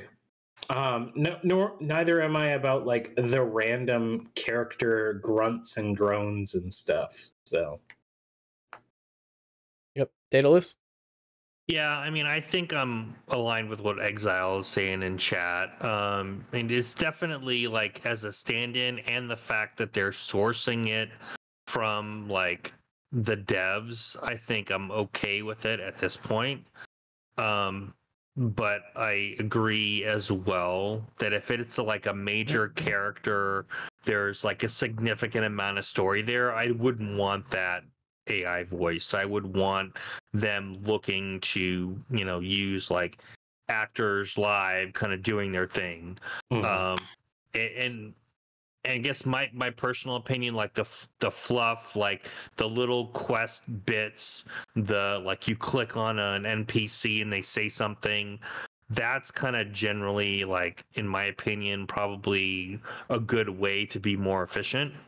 But I still feel like there needs to be a good balance. You need to use real actors to still kind of have them be able to practice their craft and get credit and paid for that. And then within reason, using AI and being able to compensate those voice actors accordingly, I think is good. So the end of the day, we talked about this, I think maybe offline, it might have been on the podcast too. It would really not be good to release this game without any type of voice acting at all. It would not go over well, considering where we are. Like maybe like 20 plus years ago, it would have been fine because we had like things like Ultima Online or EverQuest that didn't really have that. But now I think it would be like a huge miss. And so from my perspective, yeah, I think you've got to balance it, and you've got to make sure the folks in the industry that do this work, have their fair shake as well. Because I don't want this to become a dissatisfier because we're not kind of giving voice actors their due at the end of the day. Yeah, I want Exile to come in here. He's willing to hop in audio and like voice chat. But before we do that, I want to say my piece so that it's not like construed by another person's opinion, by an actual voice actor's opinion. So before he hops in here, I'll just say I love the AI voice acting for the small NPCs. I do think if you give King Atrax an AI voiceover, all right, game's dead in my opinion. Like that is such a shit move to do. So like, yes, I need like even for like the WoW AI voiceovers, I was a big fan of because I could do like click on the person, get the lore that I need for that quest, and then dip out. And I could just keep hearing it, and I had the opt-in to either let it keep playing or stop it from playing if I didn't want to hear it. And I think it could potentially be good to have voice acting in any form, whether it be AI or not, for like people with like bad eyesight and stuff like that, for like reading quests and whatnot. So I do think it is a bit of like a handicap type of thing. One thing I do want to say is that I think voice actors could potentially still get paid by Intrepid to allow, if they allowed their voice to be changed by AI like they're doing with the in-house team. So I think there is a way to do that, but a little bit more logistically sound by giving voice actors still the possibility to voice act for the game, but it would just be, it would be transferred into AI. And I'm not sure how Exiled feels about that, but I'd be really interested to hear his perspective. So Exiled, if you are available, you want to hop in some sort of chat in the GS Discord, that'd be great, and then we can pull you down. What are your guys? Like, if you look at Disney, for example, Disney had James Earl Jones record like thousands and thousands of lines, so now they have an AI that is James Earl Jones, which James Earl Jones just passed away, but now whenever they need to do Darth Vader in any future project, they have an AI that is literally him. Yeah. You know, so there's stuff like that. Exile's back, so I'm pulling him. Welcome. Hello. And so you should be good volume wise and everything like that. Just to give everybody that is listening, Exiled is a professional voice actor and he's here to give his opinion. So go ahead. You have the room. Oh, kind of intimidated. But in terms of Like, listen to that sexy ass voice. I say after sitting on a stream for 3 hours, but talking about, I would say that I'm actually a bit more of a stricter mind than you are on this. Oddly enough, it may be a surprise, but You're like I'm cutting in fine and with out. it existing. Oh, am I? I think your noise gate was a little messed up or something. So just Oh, he's fine for me. Oh, okay. Keep going then. All right. So my stance on this has been, in terms of an alpha, sure, if you want to use your AI based on devs, that's great and all. But when it comes to the full release of the game, I would rather, if they can't voice all the quest text, which is, I admit, probably a very intimidating sort of venture to partake in, they probably have to just, in my opinion, settle with voice barks for like quest text. They could even do like variations of that, which some games do, where you have Like where you're just saying like the very lines. first line. Right. Right. No, go with honor, friend. Yeah. Like basically those kinds of things for NPC Something quest we text. doing? Yeah. For the Alliance. Yeah. Exactly. Perfect. Yeah, that's kind of my general view about that sort of topic. Okay. How would you feel about like voice actors getting paid to use their voices as like AI voice clips? Like have it like a sound box that you make as a voice actor and that companies can use to change or use those types of voices to change whatever words that they need with your voice in that AI, but you get royalties on that. In terms of like ethics, I'm pretty sure that it's slightly better. And I'm sure that you know this already, that it's already pretty prevalent in terms of maybe not video games, but a lot of like other projects. People will make like a sound set and they'll just sample that out to some sort of storefront of some kind, and that will actually happen. But I don't think that would be much of an increase in quality when it came to the final product. So from that side of things, I don't think it's a wise move for Intrepid in the long term. Yeah, because I mean, we are looking at a bunch of text. There's so many different nodes, so many different NPCs, and each of those nodes, there's going to be different story arcs and stuff like that. And I imagine the story arcs should have real voice actors that are voice acting the main people. And if they aren't doing then shame on Intrepid. That's not good. So I think I would literally rather them do like a like Eastern RPG thing where they just go instead of that. That was so good, by the way. Oh man. Yeah, I actually wouldn't mind that either too much. I think there is a bit of a work. Yeah. I do think that there is a lot of text that people will have to read regardless. So I am just genuinely curious about all that stuff. But yeah, as long as there's something in the game that kind of like immerses me a little bit when I'm talking to somebody and not like, give me my quest, go fuck yourself, bye. And don't get me wrong, like growing up playing like Baldur's Gate, and Neverwinter and that sort of thing, or oh my god, Pools of Radiance, like those kinds of games, extremely text heavy. So I might have a bit different of a perspective rather than the modern gamer when it comes to audio and dialogue. But right, and don't get me wrong, by the way, I am of the opinion that if you can hire voice actors, like if you have the budget to do so, don't use AI at all. That's right. Like I would rather a real human talk to me and give me real voice lines.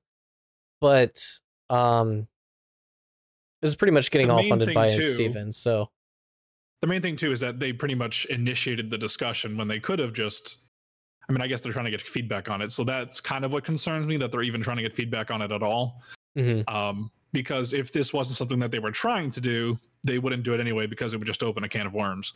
So my main source of concern is that, they showed it off on a stream, so they're trying to get feedback on it, which means that they were planning on possibly implementing this across the game going forward.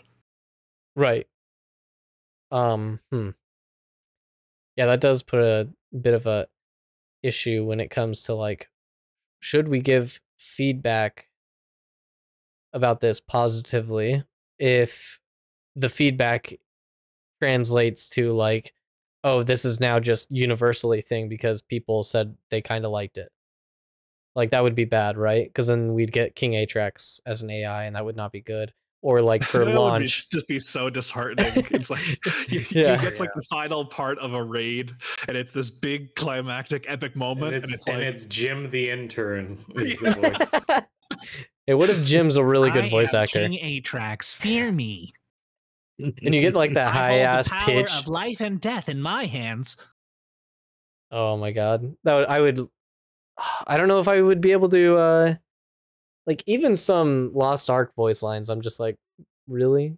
It takes me so far out of the game. Immortality. Exactly. Oh man. You're Now not I'm ready for my conflicted. death laser. Now I'm more conflicted on my point of view. We'll meet again, Spider-Man. Oh god, what was with the '90s cartoons with all the villains having like really high pitched voices, right? Like It was like the radio, like the was- 50s radio host kind of sounding voices. It was crazy. Well, also the voice acting in general was really odd, because I don't know if you remember like the old Spider-Man animated series, and he sounded like he was trying to like go beat somebody up like he was a thug. He was like, "Shocker! I will chase you to the ends of the earth." Where are the drugs? That's like a very like on point quote, by the way. It's not even an exaggeration, really. It's literally what it sounded like. Yeah. Shocker! Oh man. Now I'm starting to think a bit more on my point of view, and yeah, I want to make sure that my feedback that I'm giving doesn't universally be like give them the okay for this for like.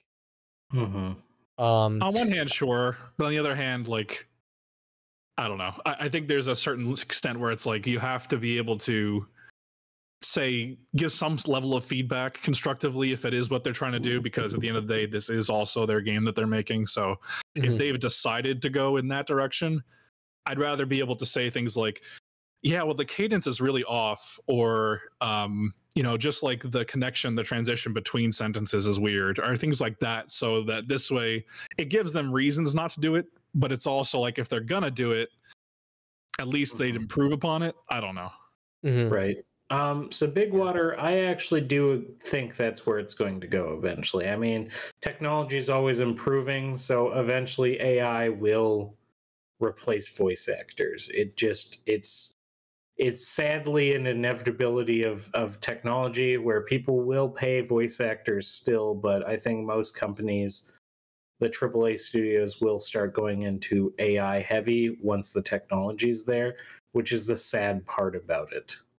I mean, I don't know if you've seen this yet, but apparently EA is like, yeah, we're gonna make our games with like just AI pretty much. Damn. Which is kind of sad because like you listen to like coders like Pirate Software and stuff like that, where they're like, it's literally just taking the average of everything. So you're never getting above average quality work. You're taking the average of what people considered as the best out of this selection of stuff. So you are never getting fantastic work. You're just getting what the general the general consensus of like acceptability, I guess. Well, I mean, and there's been talks too that eventually, coding might be getting replaced by AI eventually. Oh, that's not happening. That's every coder I've talked to, they said if you look at that stuff, yeah, it's happening, but they have somebody reviewing that code and basically rewriting that code because of how bad it is. Like, yeah, but that's the first step, That's though. now. That's what everyone always says, is that their industry is like machines will Computer-proof? never replace them. And the problem is AI and machines. Mind you, I'm an anti-AI guy. I don't like AI. I like humans getting their jobs because we don't live in a post-capitalist society yet, right? So cars can't replace horses. Horses. Cars can't replace horses. They're cheaper. Them cars don't go fast enough, And they don't need gas.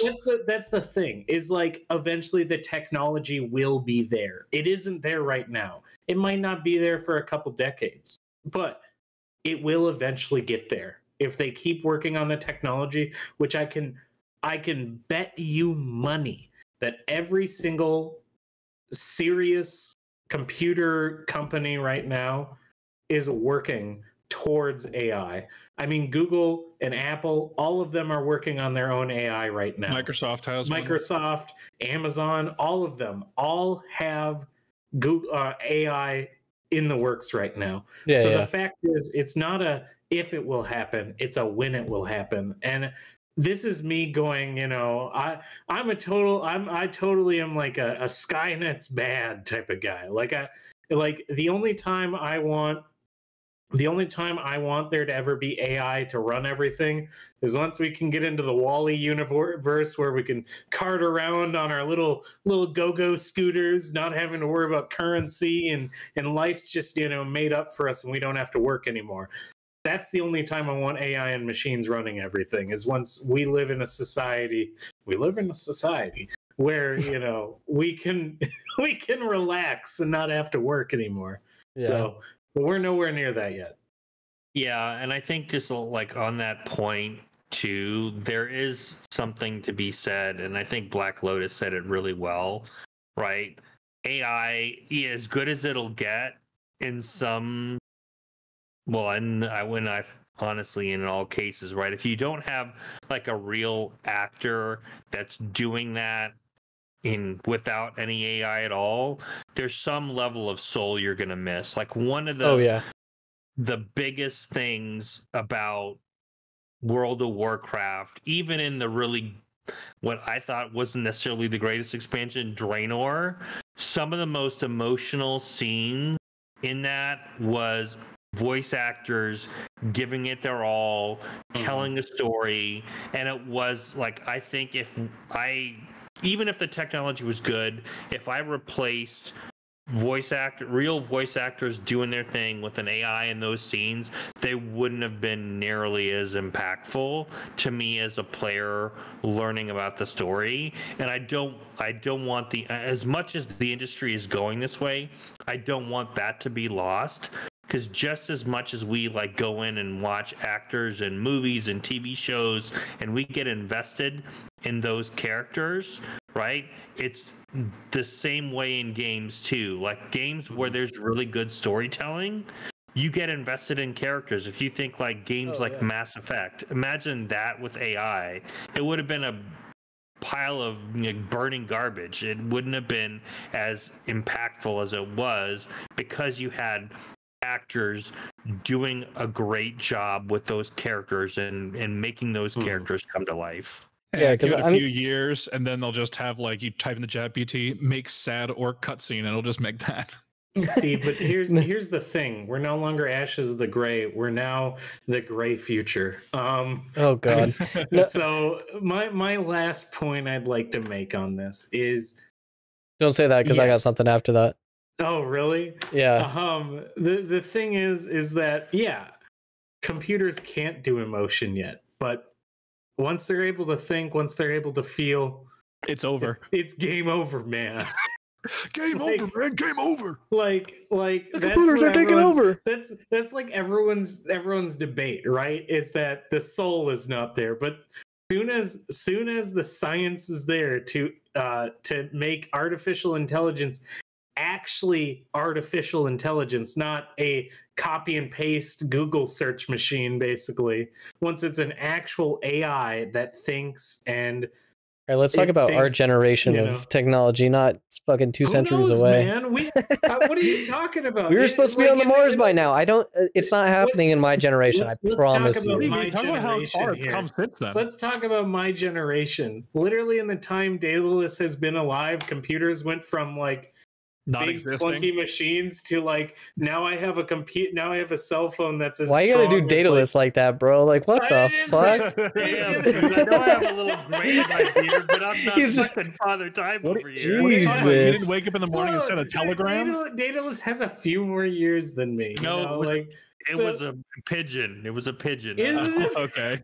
God. Okay, fine. Even in my time, okay, in the 90s, we went from, having having phones in cars, or hang up the phone used to actually mean hang up the phone on a wall, to now you can have like this little like handheld device that has the literal the power of the universe in your hands now. So like kids these days don't know about floppy disks. Get off the computer! I'm trying to use the phone. They don't even know. Like this is what I've been talking about though. Like no, but like okay, so my point was gonna be, you're saying that they're gonna eventually make it sound like it has soul, but like no, it's not that it sounds like it has. He's talking soul. It's gonna have an actual soul. It will. They will somehow design. If I'm reincarnated, reincarnate me as AI. And then I will give bad advice to my user or my owner. It's the idea that they literally just replicate the human brain and they make it into a robot, like into a computer. And this is where you get in the whole conversation of like, are my neurons actually my soul or not, etc. I don't want to have that conversation here. We can. This is no, right now. I don't want to. This is the gray future we're talking about. The gray future segment brought to you by. I don't want any Black Mirror fucking episodes being made out of this. I swear to God. This is a segment. They gotta save this one as a clip. Oh my gosh. Someone's gonna be listening to our podcast middle of the workday, and they're gonna be like, what? That really went off the rails there for a second. I'm not even done. Let me say my piece. Okay. Yeah, but like I look at voice actors, especially like Japanese ones, because I watch a lot of anime, and anime is really fucking cool. You should watch it. I'm a weeb, okay? No. Oh wait, hold on. I have something for this. I have something. Hana. Oh wait. Everybody at Lloyd, call him a weeb. There we go. That's Narc calling me a weeb. It's time to stop. Oh god. Anyways, I definitely think that voice actors do give this soul to them, or they give like these performances that you can't really get from an AI. And I think that's what we mean when we say give these big roles voice actors, like actual voice actors. And I think what's really going to be kind of jarring for a player as well, if you do have voice actors and then AI voicing, is you're going to be able to tell the difference. And you're going to be like, oh, this is a main character, this is a main story quest, I'm going to go do this quest. Versus, oh, this is an AI, it doesn't matter, and I'm going to fucking go somewhere else. And I think that is going to be a player behavior thing if you do something like that as well. So it is probably something to think about as a design perspective. Like, do we do this at all if this is the outcome? And again, to keep this in mind, like this literally could just be like, this seems like a pretty cool technology. Let's see how this works, and let's see if we have some fun with it. And then they kind of just spiraled into all this other discussion that probably, might not be relevant, but. Oh, it's relevant. I know that Intrepid takes this feedback and they listen to this and they're like, okay, well, noted. This is like how the community feels about it. Is this actually good for the game? Is this actually good for the future of what we're doing? Not. Is this good scalability wise? They take these metrics and then they'll make their decision regardless. So I think these conversations are important. Stumbles upon this segment of Ashes of the Future. Oh boy, it's the great future. Watch, we're gonna get linked on like the Ashes wiki. We're gonna have like a little link to it. I think nobody's gonna watch this, and it's gonna go completely under. It's it's going to go completely under the radar because we're insignificant, is my point of view. And then I'm going to say that, and then it's going to go viral. Hey, nothing's insignificant if you put enough promotion dollars into it. Yep. Who knows? I'm broke. Maybe Daedalus has been pitching to Steven this all the time in PI. Who knows? Oh yeah, maybe we've just been on our knees fault. begging an NDA. Who knows? No, I don't think anybody is really gonna be voicing for AI unless it's like people are just like saying like if it's a necessary evil, sure. Like everybody that I've talked to would rather have real voice actors, but most people would rather have voice acting than none at all. And if voice acting means AI, they care less as long as some form of voice acting is in the game. That's been my general consumption of like community sentiment. We'll have to see what happens in beta. Yeah, so when we get starting closer and closer to launch, I'm sure our feedback will have at least taken seed, and Intrepid will have put more of a we're going to do this or we're not going to do this kind of attitude towards it. But it definitely does seem like, as you were saying, Exiled, like that it's just like a let's test to see how it works, if it works, how the community sees it, and if it doesn't work, we'll trash it. If it doesn't, then we'll keep expanding on this and keep making it better. On that note, I'd like to quote Brendan Lee Mulligan and say, get in the comments. Get in the comments! Over on the Ashes forums probably is a good idea, and just, talk about it. Yeah. I'm sure there's probably already a forum there. But speaking of dev forums, I'm not going to kick you off, Exiled. If you want to stay, you can. No, I'll show myself out. Okay. But, thanks for having me. Yeah, thanks for coming. Thanks for putting in your opinion, and definitely changed my perspective. Oh, cool. Laters, guys. Goodbye. Thank you. Later. So yeah. So speaking of forums and dev discussions, our last and final topic of tonight will be crowd control. So this has been going on the forums for a long time. I've posted the link in chat. So if you haven't gone there yet, please do give your opinion on crowd control. A shotgun with a beanbag works pretty well for crowd dispersal. Does it? Does it though? Does it though? Does tear gas really help with crowd? That is not what we're talking about. Oh my god. Oh god. Wait, not that kind of crowd control? Oh, okay. Tear gas? He's like, hold on, give me back on. Oh god. DPS is the best EC, dead tunes don't move. True, that's what I'm saying. No, but Lloyd. So the question is TLDR. Crowd control, or CC, are abilities that interrupt or disable the enemy's movement. CC breaks are abilities that cancel or stop CC abilities. How do you feel about CC and CC breaks in MMORPGs?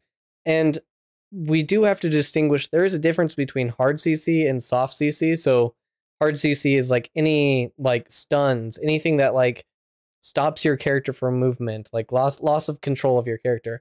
Soft CCs are like slows and things of this nature, kind of more like disengage tools that kind of like stop you from moving, but or make it harder for you to move. But yeah, I'm sure most people already know this. I figured I would explain that so that when we talk about this in more depth, that people have context. So how do you feel about CC and CC breaks in MMORPGs, guys? There needs to be equal amounts of CCs to CC breaks. I'm a firm believer that if you have a CC, you need to also have a CC break on a class. But I also am of the opinion that there should be, if you don't know how to time your CCs and your CC breaks, you should be punished for it. Like, I do believe that you should be locked down sometimes, and you shouldn't just be able to break CCs all the time. especially because the game is built for a group fighting, that there should be, if you fuck up on your CC break or your CC, that the rest of your group should be able to make up for you or keep you alive or do whatever. I think that's the best way to balance it, because like games like ESO, for example, you can go around if you have the right build and never be stunned ever. You can constantly break CCs, you can constantly be invulnerable, you can constantly be the ability of not getting locked down at all. And like you can 1v40 people. I don't want that in Ashes. I want there to be hard CCs that sometimes happen, that if you don't have a CC break, or one of your clerics or your bards don't have a CC dispel, that you're just shit out of luck for that, time that you're CC'd. I think from my perspective, I think you need CC in the game, and it needs to be relevant. One of the things that has changed over time with games like WoW, CC at one point was relevant, and you had to do it. It's a non-issue now, in my opinion, and I feel like that is taken away from the game. I think I think some of that has to do with the fact that like as you're having like things like Mythic Plus, timing is more an issue, and so sometimes like CCs need to be as simple as like interrupts or little stuns, right? It's not like you're planning in terms of your pulls and it takes a little longer to do, which is what happened really like in the early days of WoW. And I do feel like as well, it's important to have not every character having a CC break, because in my opinion that just also invalidates CC classes. And so like for my my personal opinion, I think you need to have CCs. They need to have diminishing returns. You need to be able to make a choice. It's risk and reward there, but also feel like there's got to be point counterpoint with CCs, so there's not everyone can break them, but there are certain classes where CC is going to be tougher to do, right? The way I see maybe that, like one example for me is like I feel like tanks should have some CC breaks, not a ton, but they should have some. Damn. Sorry, the cameras keep going in and out, but that's because I'm trying to look at something. So whenever I go onto another page for whatever reason, Discord blocks out the things. I'm just going to say this real quick while their cameras are basically off. It's very so this is a quote from Pallywags. He's on Vladis's crowd control talk and hot take basically on crowd control. And Pallywags goes on to say, he's also a member of the community. He says it's a very fine line for to walk for Intrepid. You don't want every class to have the same toolkit, but all classes need to be able to do the content. Let's say sieges are the main endgame feature.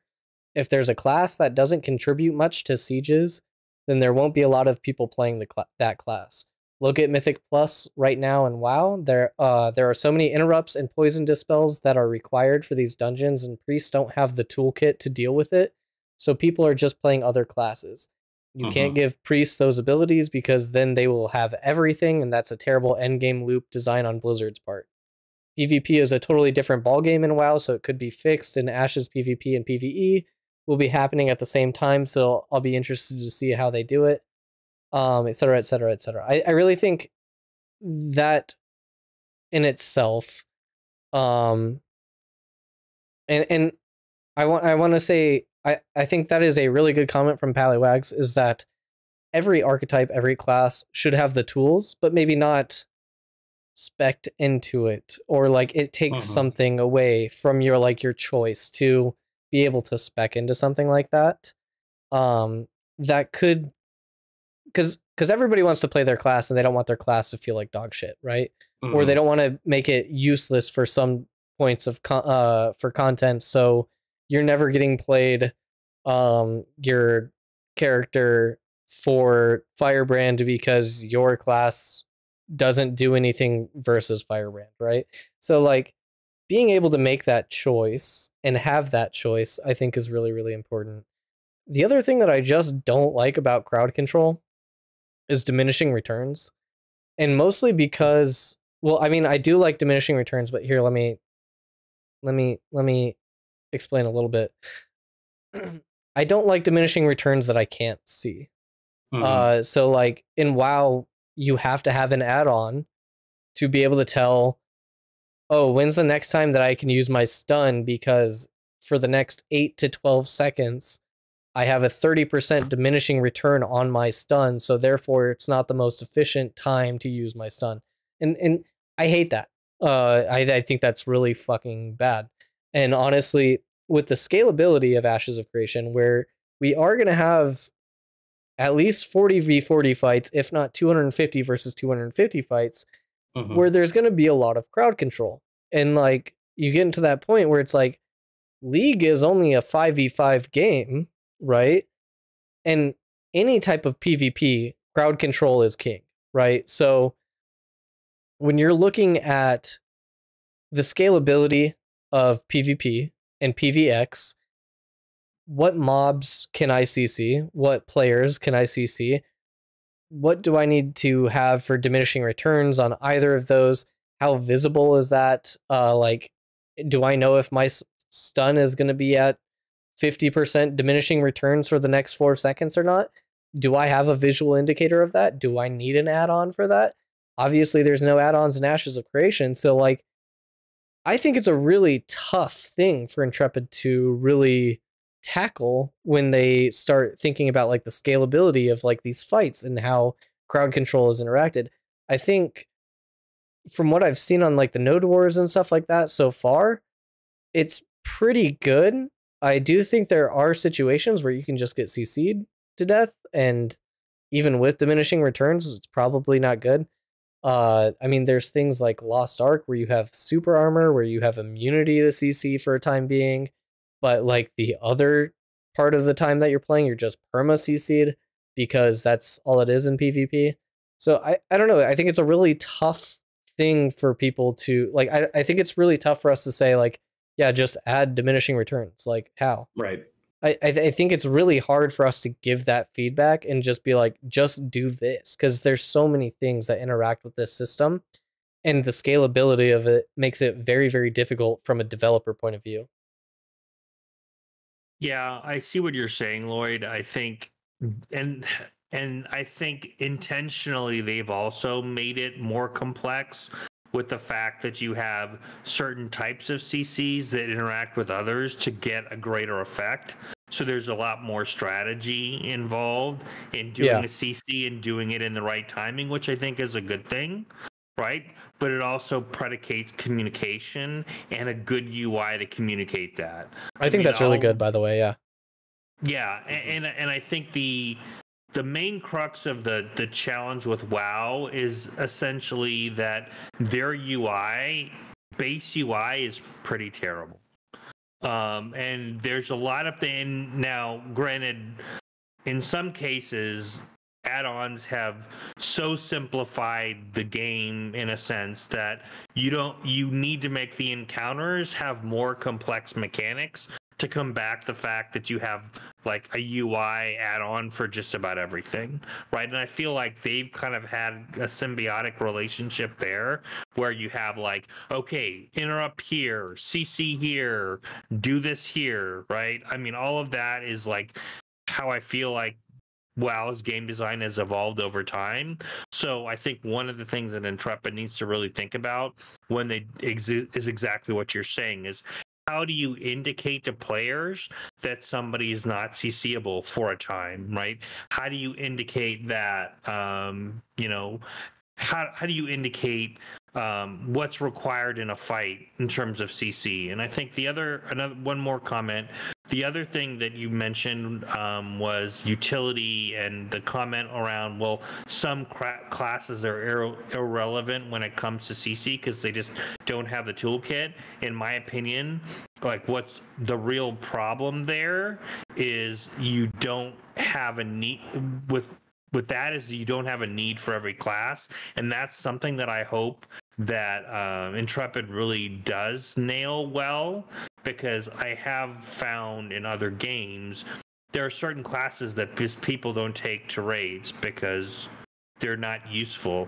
I want there to be relevancy for all classes, so it's with a group of 8, you still have an opportunity to bring a good mix of every type of class, and some of those things that are maybe core are stuck with the main archetype versus the augment, because I feel like the more you get into specialization, the greater the opportunity that somebody is left out, that because their class or their choice can't be relevant to the raid or the encounter or whatever. Right.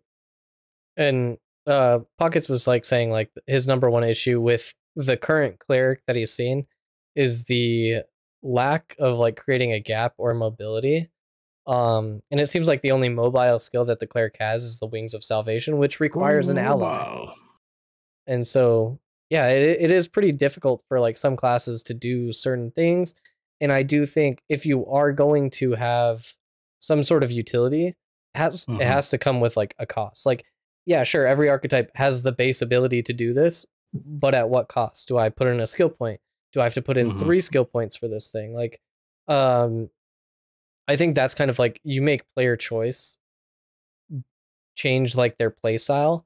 The issue is this play style the best play style, and only this play style is the best play style? Because that's how you create metas. That's how you create like, oh, this is so good of an ability. I literally cannot take something else that I want because of how good it is.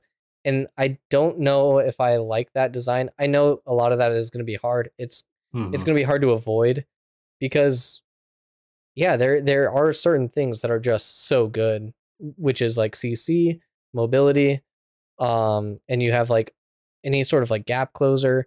All of these things are mostly needed on every class, and it feels, or like a CC break even. And so like if you give every class everything, then maybe it takes away from player choice as well. So that's something to be conscientious of as you're designing, 1, the archetype, and 2, as the player, like, do we want everything? Are we sure that we want everything? Because if we have it and we just have everybody having everything and not being able to play a certain playstyle, I think it comes with, man, this shit is complicated, huh?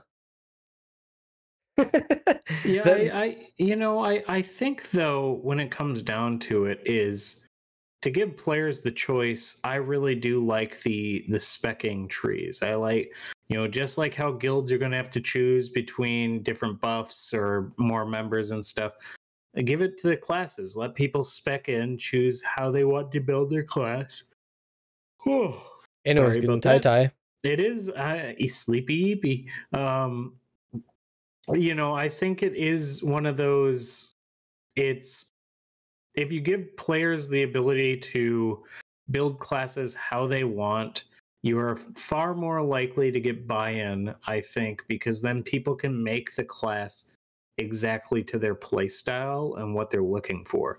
So you could make a player that, or a character that has a lot of CC breaks, but then perhaps make it have less survivability in other areas, or it does less damage. So that way you don't have this guy just running around infinitely, never taking damage and never, doing whatever. So I think making those hard changes, like if someone chooses a CC break, make it so they get 1 less protection spell, maybe then, maybe they take, when they have the CC active, they actually take more damage then, maybe have that trade-off with CCs. I don't know what's the option here. I just think that if you make it so CCs don't matter, then there's no point in having them in the game. Like if you make it so CCs don't hard lock, and you make it so they don't slow down people and they don't stun or they don't do whatever, then what's the point of having them in the game, right? It's just random coding things that they could have used on other things, right? Yeah. So Definitely have to have them in the game because they are what makes tanks dangerous. You know, Oh, yeah. if they're not gonna go around with the tanks are gonna just be passive buffers that you have to remove them to kill other people. Otherwise, they make it a living hell for you. Then you have to make sure that their CCs work heavily. Yeah, Black Lotus, you said something where you said, I think what would be really good is having some debuffs that are shared across other classes, like Demoralize, etc. That's kind of what Daedalus was saying on like how they're already making classes synergize and create like escalating CCs, like Demoralized into Humiliation or Staggered into Tripped. These types of things are like class synergies or archetype synergies within your own class that you can build upon. And this is something that they're already doing. So your opinion that it's really good is kind of something that's already happening. But as we can all see, Anduin is getting very tie-tie. So I'm going to kind of try to close this off. Well, you don't have to end it because of me. I'm ending it because of you. It's all your fault. It's all me. I mean, I am a teacher. I do got to go to bed pretty soon. Not only that, but I've got some stuff I got to take care of. So yeah, this month is going to have the Fextra Life charity stream, I think. I don't know if they've announced anything, but we just kind of assume it at this point. Right. Have you guys heard anything about it? They raise ridiculous amounts every month or every time. So every year, I would assume. Yeah, I mean, usually it's like end of October, November, so it's coming up, that's for sure. Yeah. So charity stream is probably going to happen. I think the Golden Feather is still planning to do their charity stream, so please tune in for that. I may be joining in on occasion, and that will be during the Alpha 1 Phase 1 phase sometime early November, end of October as well, I think. But yeah, starting with Anduin and then on to Daedalus, is there anything you guys would like to plug or say here at the end of the pod? You know, I think the big thing is like, you know, I like to talk about the reason why we have this podcast. Like, yeah, one thing it's entertainment and stuff, but another thing is we made the podcast because like there's a lot of people in Gray Sentinels that have been, you know, they've been requesting that we have some like restart our podcast that we used to have way back when, because they just like listening in and hearing what the guild has to say about the stuff, and also just a quick way to keep up to date on what's going on. So, you know, with that said, I always plug the guild. You know, if you're looking for a competitive roleplay guild that is looking to actually play the game, looking to potentially do some world firsts on our server, you know, kill the dragons, you know, take castles, participate in sieges, caravan protection, attacking caravans, all of this stuff, picking flowers even, you know, we are the guild for you. You know, we're about that immersive experience. And we offer something that other roleplay guilds don't, which is we have numbers. And numbers in a game like Ashes means protection. You have the people to play with around the clock, and you have the resources to enjoy your time while playing. And I am going ahead and putting all this stuff in the chat for you guys to go look at. I will be also posting these links in the description below on the YouTube video. And basically it's like, hey, come join our guild if you're interested. If you're not interested and you just want to hang out with us, we do have a place for guests as well. Daedalus, is there anything that you'd like to plug? I just wanted to say much love to those that showed up for the podcasts and participated.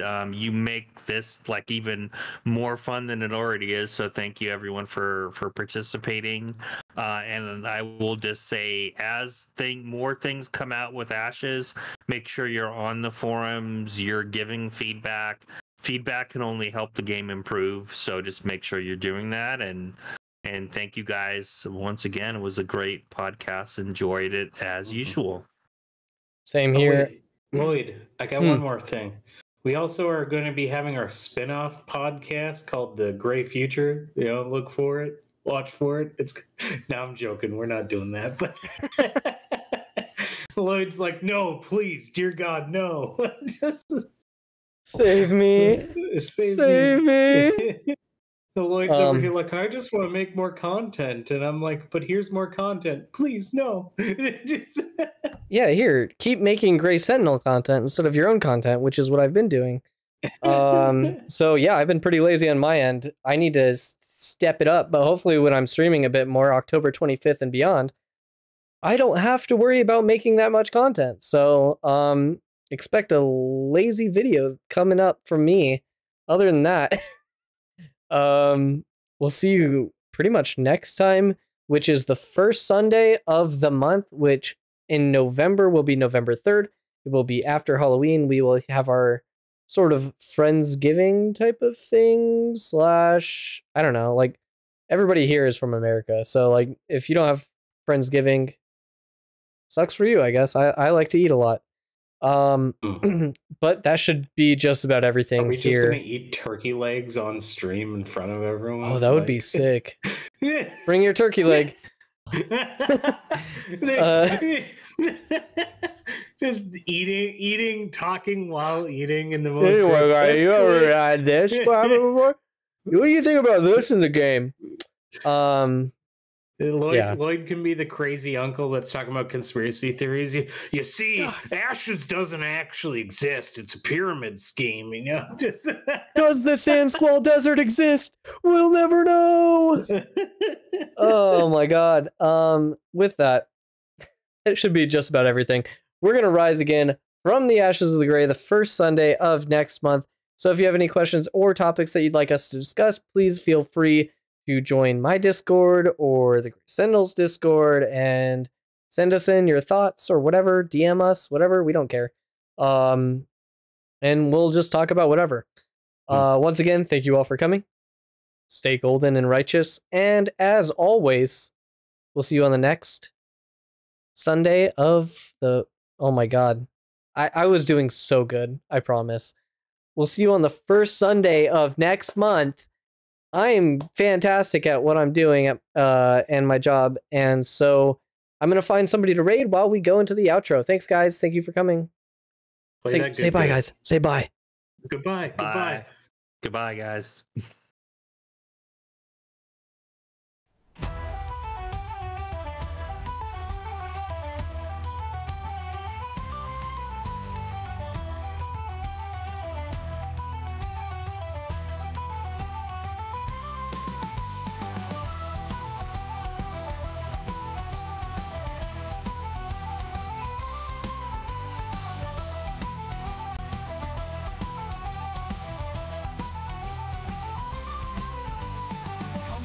Of every blessing of Gray Sentinels we sing, raise our swords, our hearts professing honor to a legion king. Our emblem, the griffin soaring, guides us as we fight, roaring strength and valor in each night's quest. Clothed in glory we are blessed. Gray Sentinels, almost almighty Lord's chosen. In our ranks our spirits awake. With the griffins and the nail bound, let the chorus resound.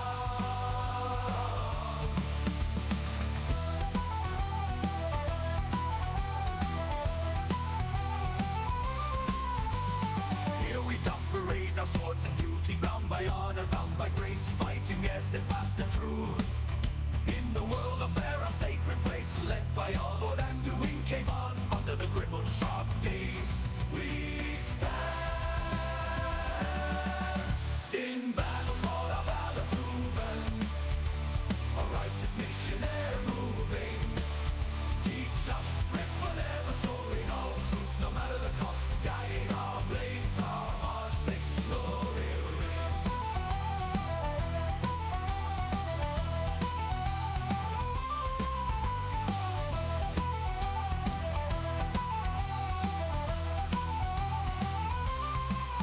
Just ways there to be lost, uphold truth, no matter the cost.